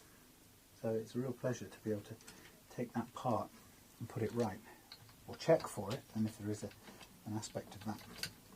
And of course, what it does is when you set those slots on the nut properly, not only does it cure that intonation problem, so you don't have that horrible, slightly out of tune feeling that you can never quite put your finger on, but also, coincidentally but conveniently, it also makes the guitar easier to play, because the action is much freer down this end. You don't have to squeeze so hard, which is pretty nice too. So it's like a bonus all round.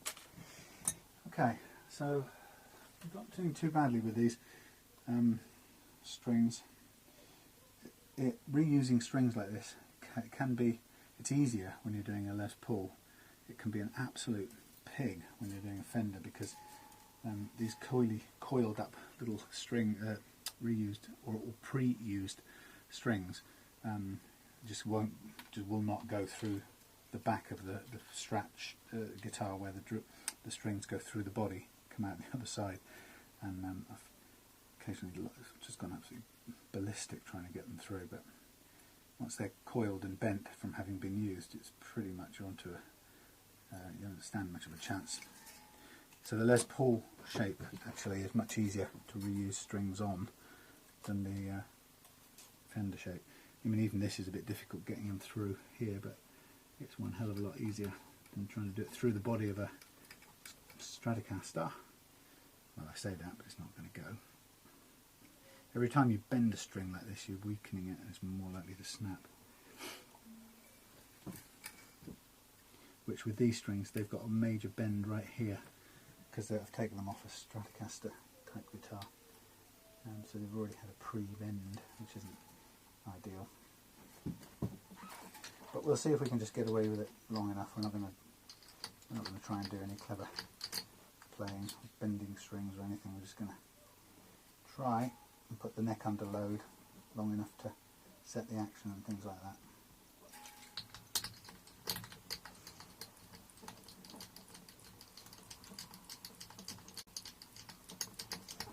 You might find this hard to believe, and maybe, I don't know if anyone else watching knows this, but I remember a time when there wasn't such a thing as a string winder. It just didn't exist. We had to do this part of the job by hand, and that was truly difficult and tiring, and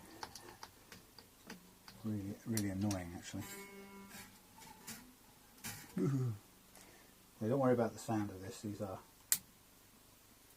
knackered strings, so we're not doing this for playing sake. We're doing this for setup sake, and it's quite good that we've got these spare strings to sacrifice on this task, really. I'm just going to cut this a little bit straighter so I can stand some chance of getting it through here. Overall, so far, I'm fairly optimistic about this guitar.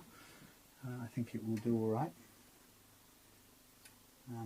I think if we don't put too much relief back into the neck, as long as the action can stand it. If we don't put too much relief back into the neck, then i.e. too much bend, then I think it should be all right. It should play quite well.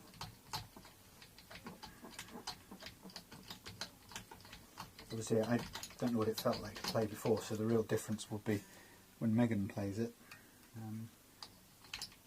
To me, it will either play well, okay, acceptably, or it won't. But the real test of this will be Megan. So we'll hope that it's an improvement for her.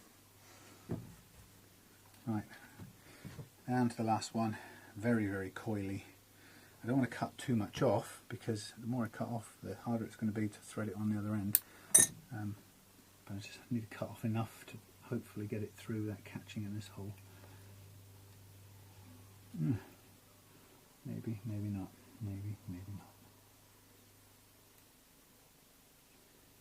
Been quite a busy Saturday morning here already. I've had inquiries on the phone from somebody in Tavistock, so I think they must have seen my ad in the newsagent's window. They rang to ask whether, or with a setup, could I change some pickups for them, to which of course the answer was yes, provided they've got the pickups. So they may well check their guitar in to the Releft Hospital. This is quite nice. And the main concern I've got is just to make sure that I can do the work. Not to overpromise, not to book in too many people and find out I can't actually do the work, which is a bit of a crap business model.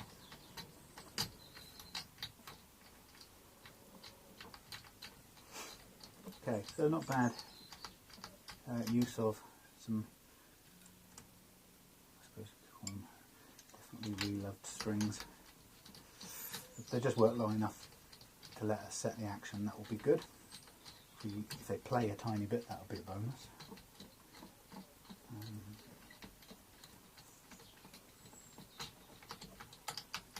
So next step then will be to put the neck under load, so make it feel, let it let the strings bend the neck a little bit, and the strings will automatically put some relief back into the neck. Okay, so here we have it. Strings all on, all hitting the deck at the moment. Well, actually they're hitting the pickups, so that's no good, but that's fine. We're going to work on this. So first of all, I'm going to take these pickups down a little bit because I don't want them into the equation just yet.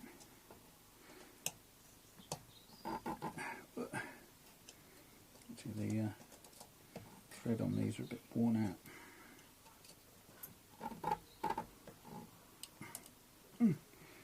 So I want them just out of the way, because what I'm really concentrating on is just see where the strings lie against the neck first.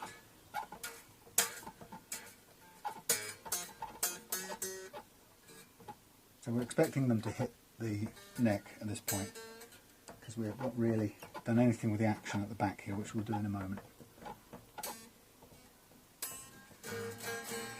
So whatever I do with with tuning is going to get thrown out the minute I adjust this. So I'm going to not worry about tightening this up too much. What I'm going to do now is I'm going to use the bridge here to set a sort of rough level that I'd be comfortable with This is going to wind it up, and I'm just doing it not by any clever devices. I'm just guessing at it at the moment.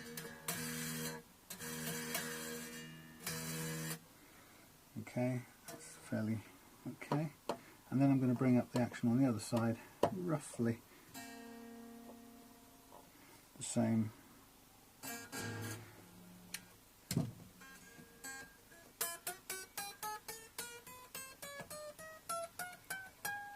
Hello. Hello there. Hello, sir. Delivery man, thank you ever so much. Cheers. Surname Windsor. Yep. Thanks. Can you just sign that box for me at the bottom, please? Thank you. Have a good day. Thank you very much. Thanks for coming around.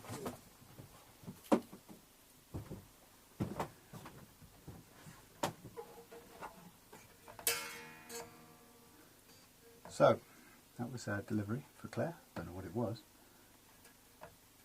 Had to be signed for. Right, so I'm just going to take a sample tuning on the basis that these may break at any time because they're bent already.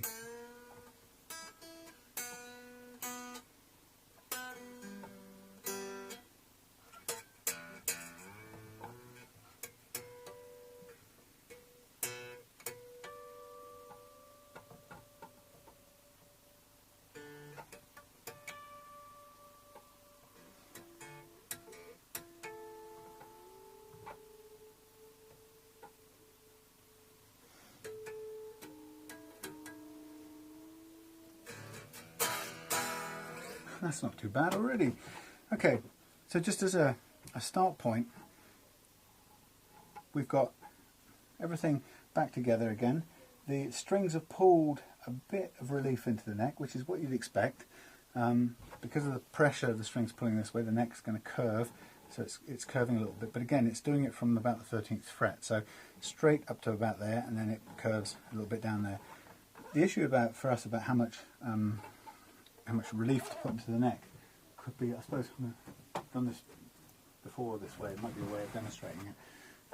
The way I like to look at it, I've been told, or something that seems to make sense to me, is if you think about this as the length of your string, when you pluck a string, it doesn't just go from side to side. What it does is it kind of does that. Imagine it doing that. It can go up and down, side to side, and it will probably describe a circle as it goes around. So if you think of the kind of skipping rope as a kid, and you notice that the skipping rope, the circle that the skipping rope makes is much bigger in the middle than at the ends. So if you imagine that's the shape you've got to have, right? Look at it that way. That's the relief in your neck to allow that skipping rope or the string to vibrate fully. Which is why if you had just a straight neck, the minute you clang that string, it would hit the neck, right? So, I mean, it's exaggerated, it's not like that, but that's why we put some relief into the neck, to allow the string to move in a kind of this shape, almond shape or whatever it is. You know what I mean, skipping rope shape.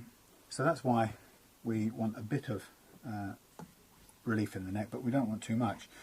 And the way of kind of knowing is there are lots of ways. You can put a cap on the first fret and put your finger on the last fret and then measure the distance somewhere in between, in the middle, right in the middle, and there should be, when you do that, there should be a certain amount of space. There isn't an awful lot of space, but a simpler way of doing it, if you don't want to do all that measuring, is to look down the neck, see that it's got some relief in it, so there is a bit of bow, and then play the strings.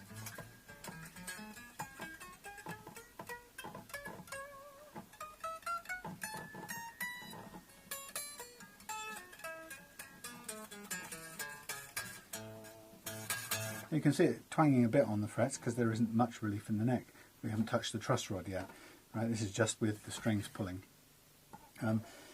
One way of overcoming some of that is to raise the action higher, but the point that we're doing this is we don't want to just raise the action higher, because otherwise we would be back with a really difficult guitar. So it's a mixture of kind of three things we're playing with. We're playing with controlling the action here.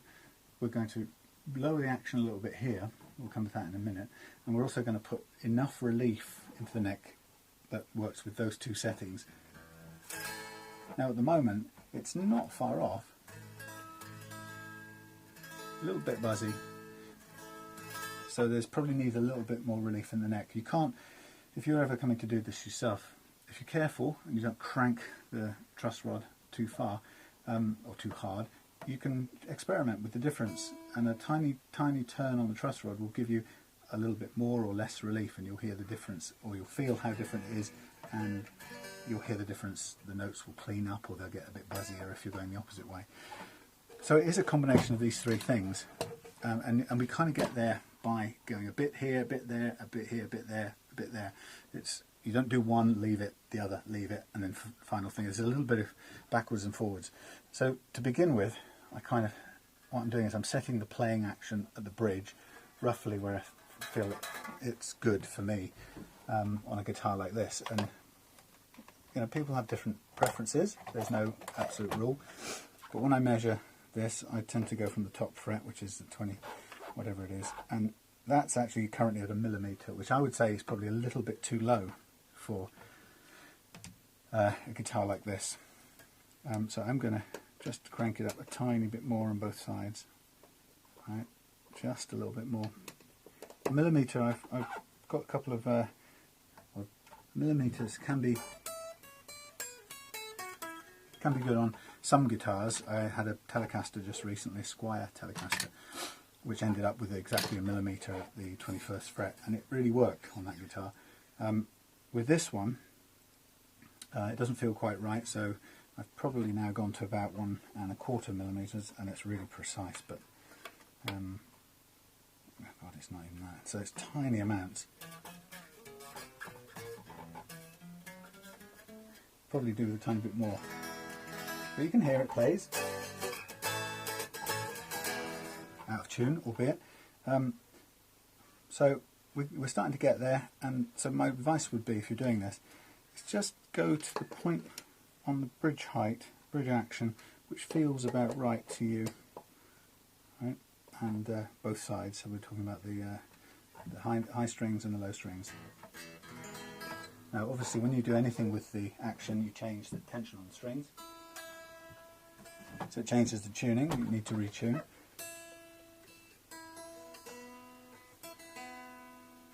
Plus, when you put strings on, even if they're old, they still loosen up for a while after you've put them on, as you know.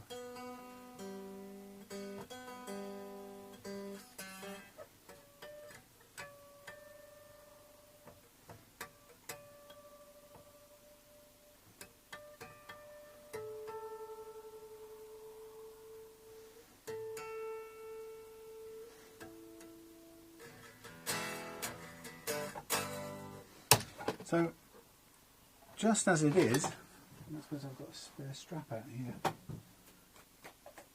No, I left them on the house. Oh no, hang on, we've got a strap. Got a strap. So, if you're doing this, if you're doing this, make sure you put the strap buttons back on before you want to try and test how it sounds, because you won't get very far without it. Now this, I was just checking this, I seem to remember this feeling a bit loose, so I'm just going to be cautious doing this one back in. We may need to think about adding some glue or something that will hold this in. We don't want this moving around. Actually, it's not bad. That's not bad. It hasn't stripped its thread, so that's a good sign, and we can work with it. Right.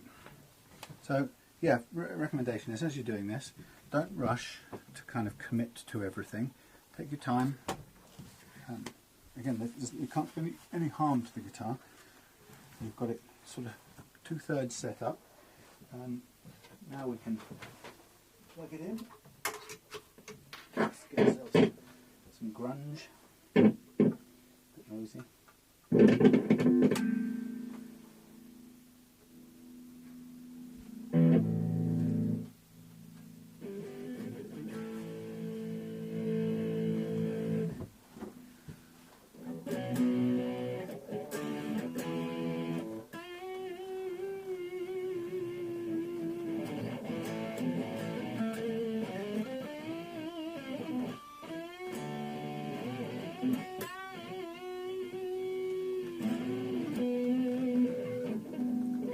bend.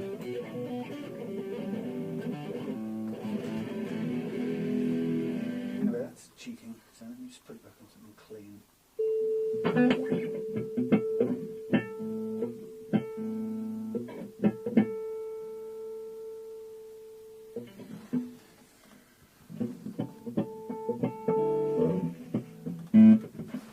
Too noisy. I should put the amp up on the bench really, but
okay, so right now, to me that's sounding perfectly good.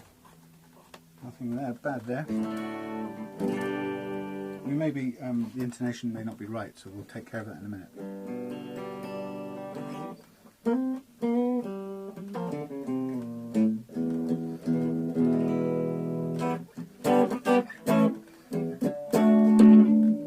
Noisy. Big, big.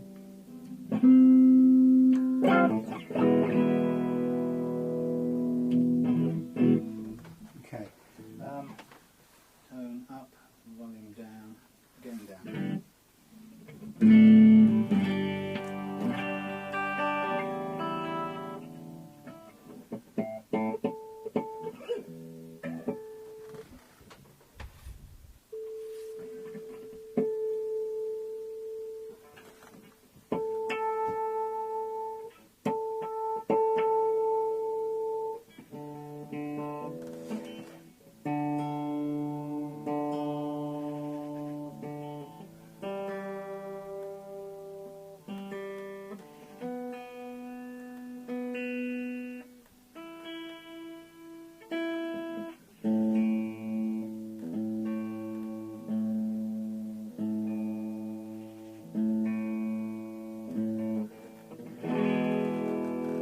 Very nice.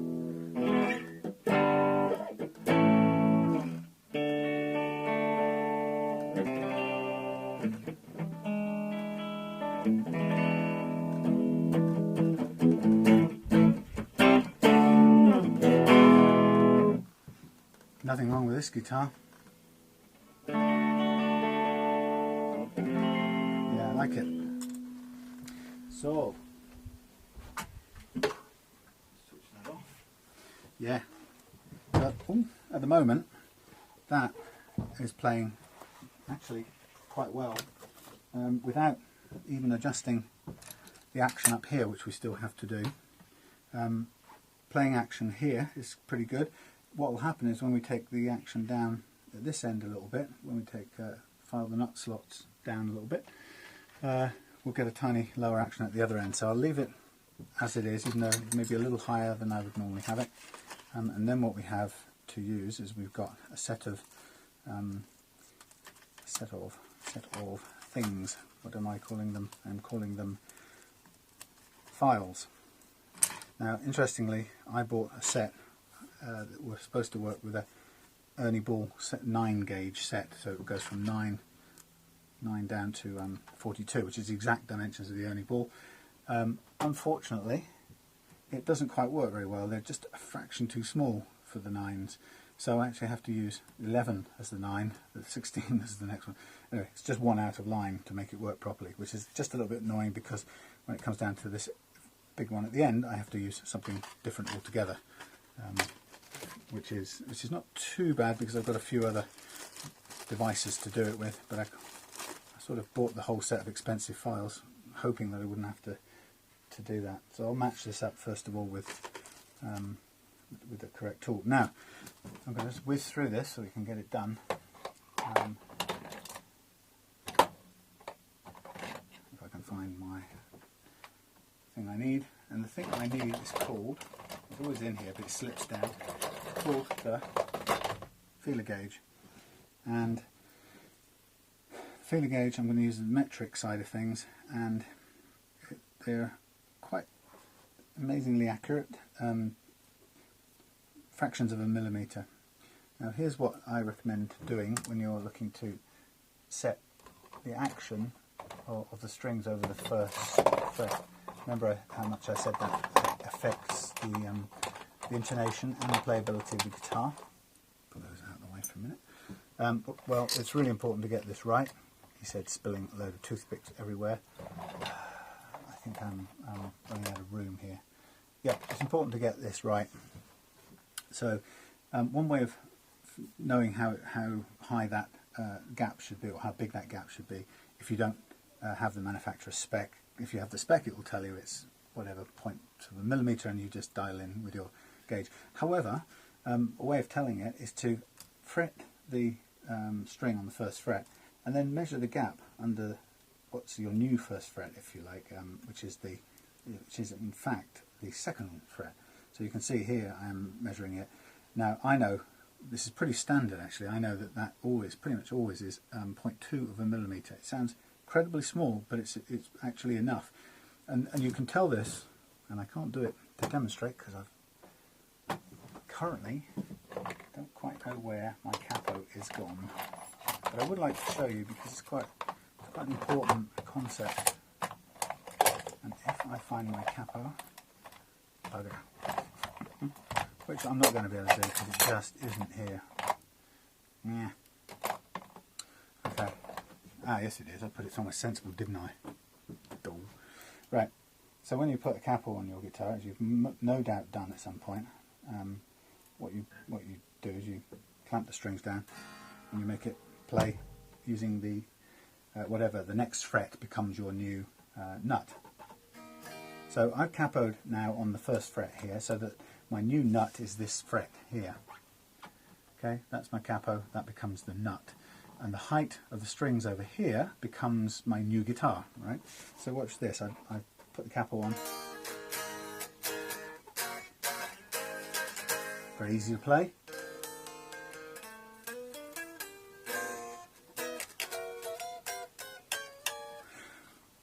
Nothing untoward about it.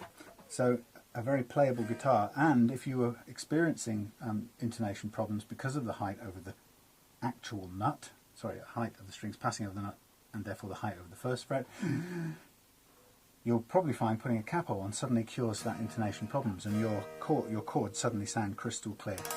Ooh, lovely, right. Now that's a bit of a giveaway that tells you it doesn't need to be that high, it needs to be that high. So if you want to do it, go around a long way, clamp it down again, get your feeler gauge out and measure what is the gap there. And the gap is actually, believe it or not, 0.2 of pretty much always. Almost always. Depending on the action here. If the action was right up here, that gap would be bigger. Right? But with an action set here, I'm finding the gap is always comes out at 0.2 of a millimetre. So if we know it's 0.2 of a millimetre, what do I need to do to make this play as if it's got a capo on, so it's nicely low and I'm not having to press down really hard on here, which I'm currently having to do.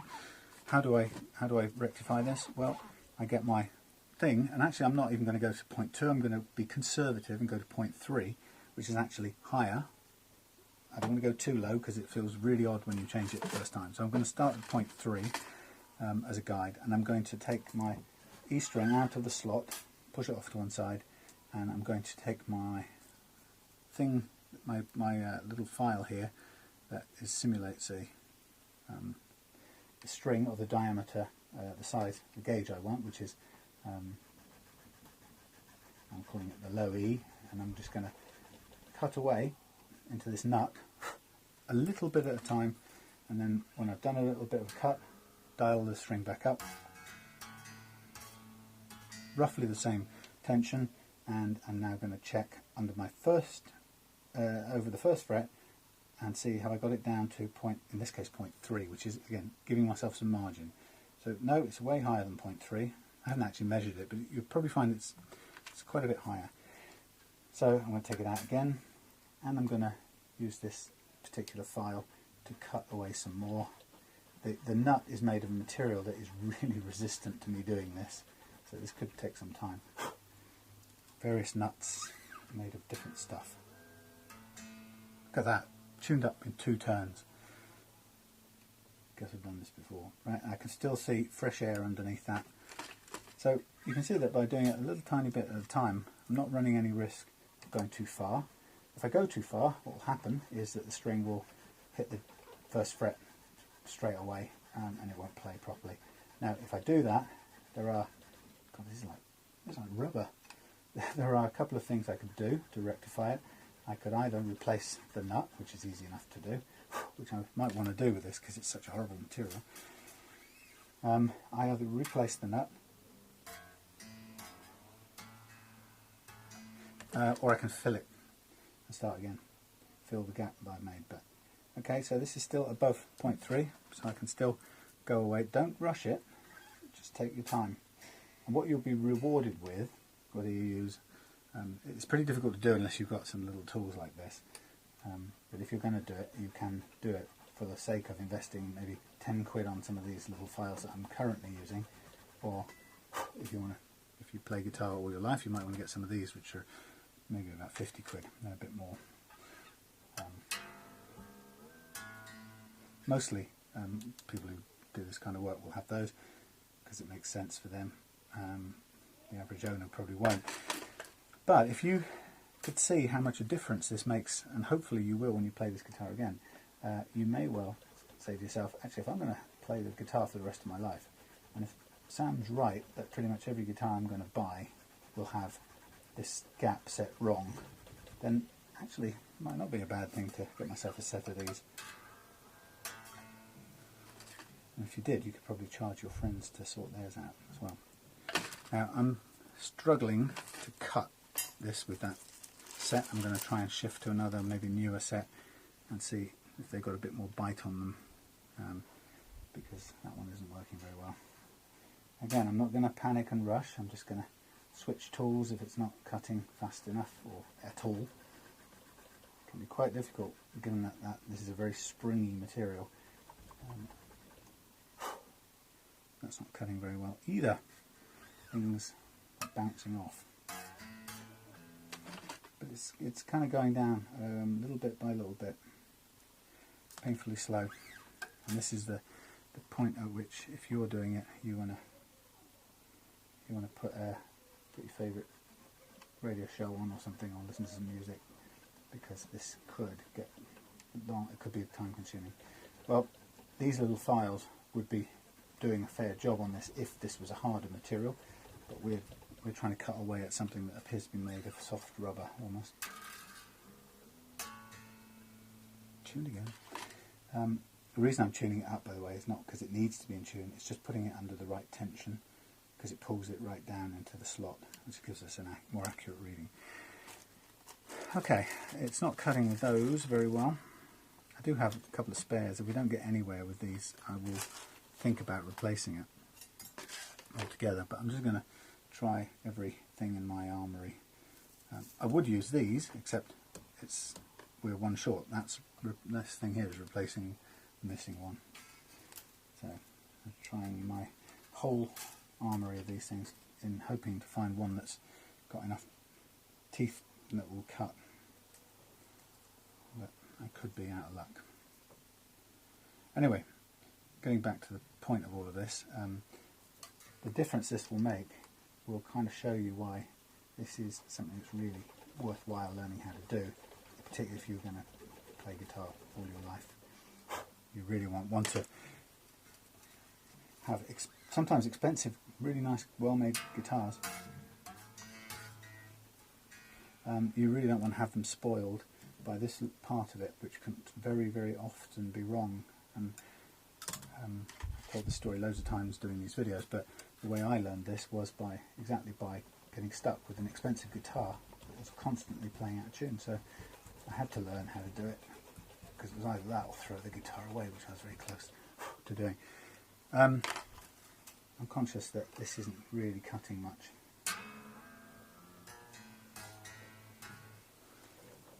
And if I'm not going any further down, I may have to convince myself to do something else.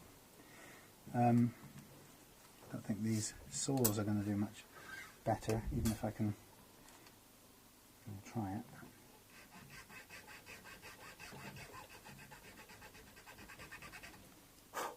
It might take a bit away, actually.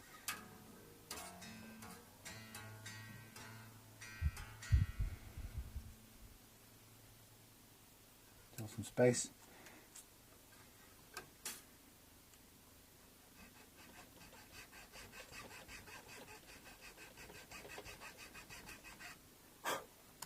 Very, very resistant material.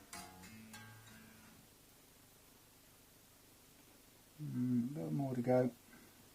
I think it's lower than the one to the side of it, but it is the material from hell, soft plastic.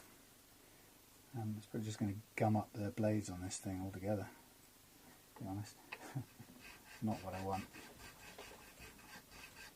So I'll try. I'm having to cut quite hard with it, which changes depending on what material you're using. So there's never a one way to handle it. Now that has taken that down, and that's got that down to just on 0.3 of a millimetre. And still playing.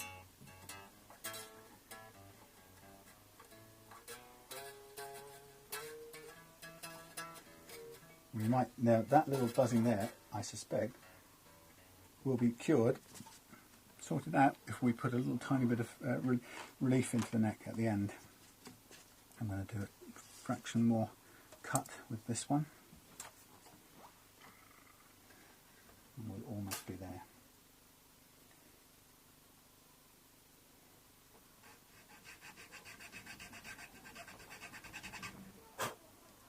Right. Come on, do up. Okay. Yep, I call that right on the mark. On 0.3, which is still higher than we might necessarily want to go. Now, I'm going to now do the next one, and there's a couple of ways you can do this. If you've got good lighting and you can see the shadows of things, you can actually do the next lot just by following the shadows, because the shadow, cutting it until the shadow is the right height above the deck, if you like, is one easy way to do it. Your eyes are very sensitive and you can actually see very quickly when something's the same height. So, or you can take a couple of the strings, pull them out of the way, and just keep going with the feeler gauge. This one isn't far off to begin with, so I'm just going to do a little bit more. So what you can see is we're going to get to the end of this with the slots cut to 1/3 of a millimetre. It sounds like nothing. Sounds like nothing, but in fact, as I said before, it can make an enormous difference to the way your guitar plays. Now, there's still quite a lot of height there, and you can just, when you do this, you can step through it. Well, I'm going to step through it and take strings off to the side.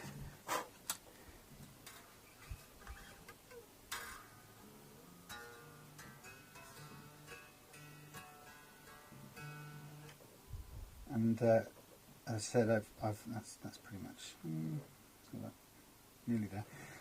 I've given myself a safe margin.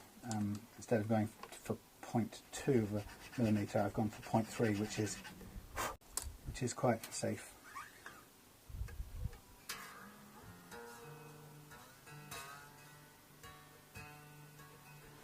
And 0.2 would be still perfectly good enough.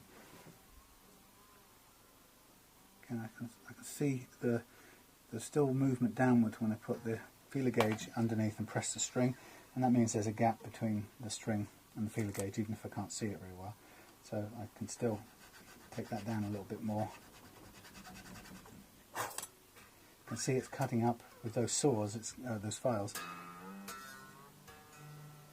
It's cutting up a little bit of material, so it is doing the work, just very slowly. Okay, that's nearly there. Let's just compare it with the other one.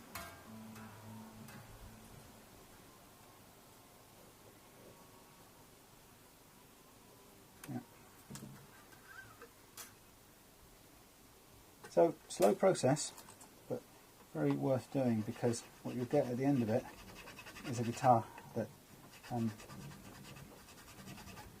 plays very differently, feels very different to play from what you had before.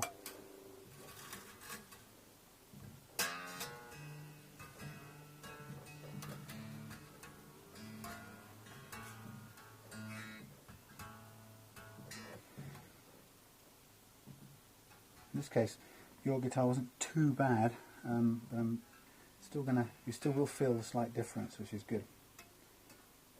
Okay, so now I've finished with that one. I'm going to move up the size to, which actually should be the A string, but I'm using it on the D string here because this gauge is slightly wrong. And remembering that each kind of material cuts differently, so there's always a risk of overcutting it because the material is unusual or unfamiliar. Anyway, you can still see it has some room to press down. There's a bit more work to do, but not too much. It's quite a little cut at this end of things. We're nearly there.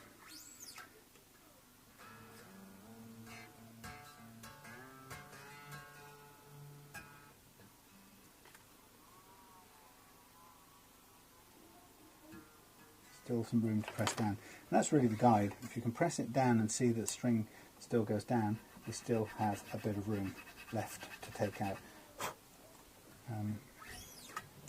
And of course what I'm doing here is,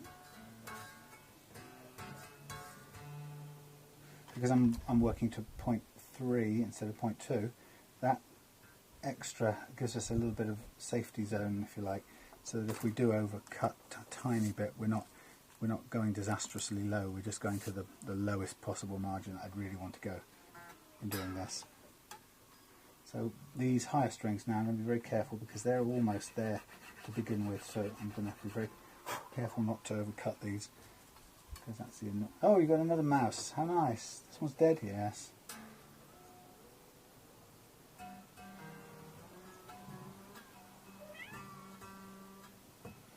Our cats are forever bringing in presents, but I have to say, this is going to be gross. I had to remove 4 from under the sofas yesterday, and it was, things were beginning to smell. It's pretty horrendous to say that, but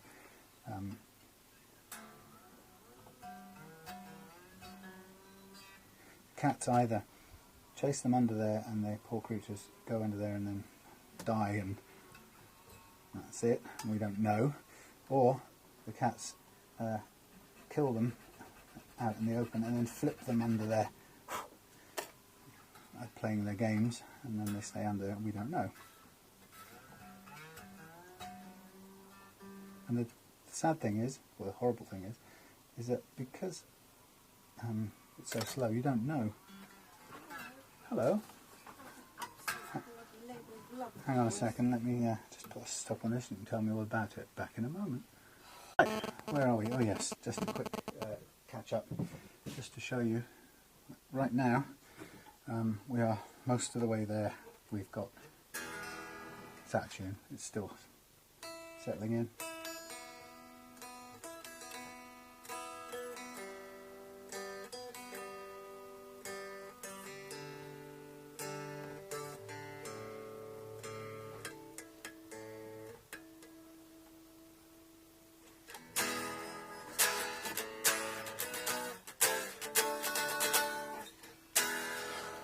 Everything good. We've got just enough relief in the neck, just as much as we need. The action's really nice. I would say that it is currently, after doing adjustments with our thing, it's actually just about 1.5 millimeters, which is about as low as I'd ever want to go on a Les Paul guitar. Everything working well. Electric's good, pickups are working fine. Even the tuners are sort of working, but we're going to replace them anyway to get some better quality ones in, keep the tuning more stable. Kittens running around. So I'm going to stop here because we're going to wait for the tuners to arrive. I'm going to next weekend put those on and put new strings on and bring it back. But in the meantime, the only thing I'm going to do this weekend is just fill these little, or touch up these little cracks and stuff to just colour them out with the lacquer we've got. Just build it up over a few hours and then we'll let it cure for the week. So very happy with this. This has turned out really well. So, and I'm pretty sure you will be as well. So not really hard enough. So I would have preferred to use something else.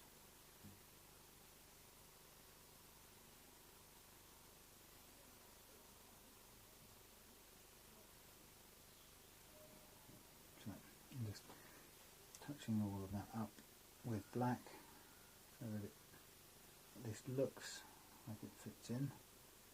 And when that dries, I may just add a little bit more to the corner just to build it out. And we could try and make a little container that guides it from a piece of tape, but I'm not sure really how well that would actually work.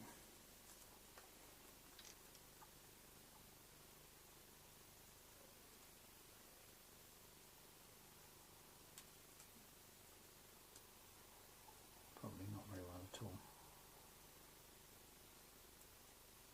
You never know.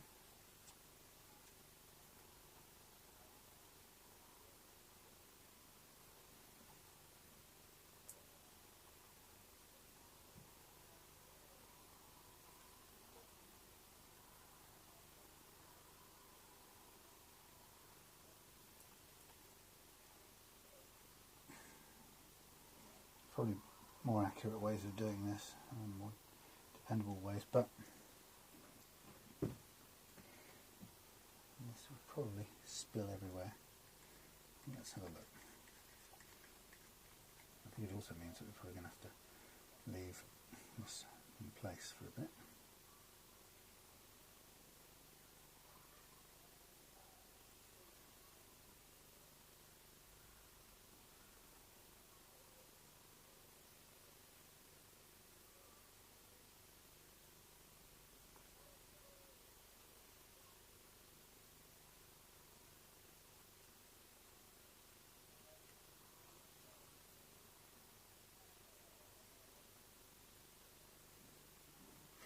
So just basically filled that in. Just let it build up a little bit in the corner. And it might, if it sets, it might allow us to pull it away and leave us a kind of shaped corner, rather than it just going over in a smooth curve. But we won't know.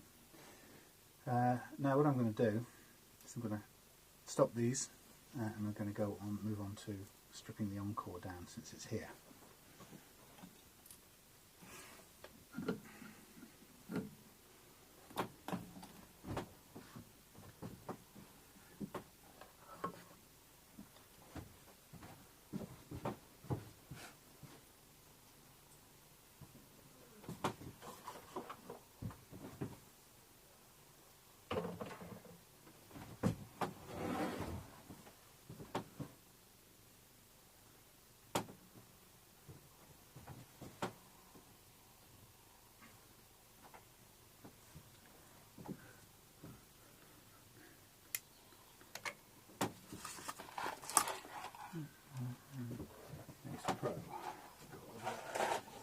This pro over there.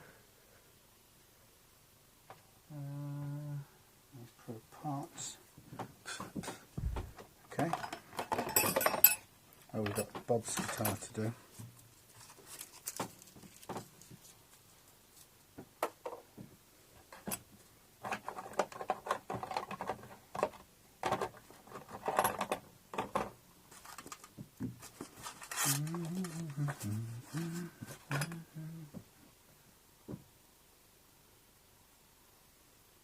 Ah, still running, eh?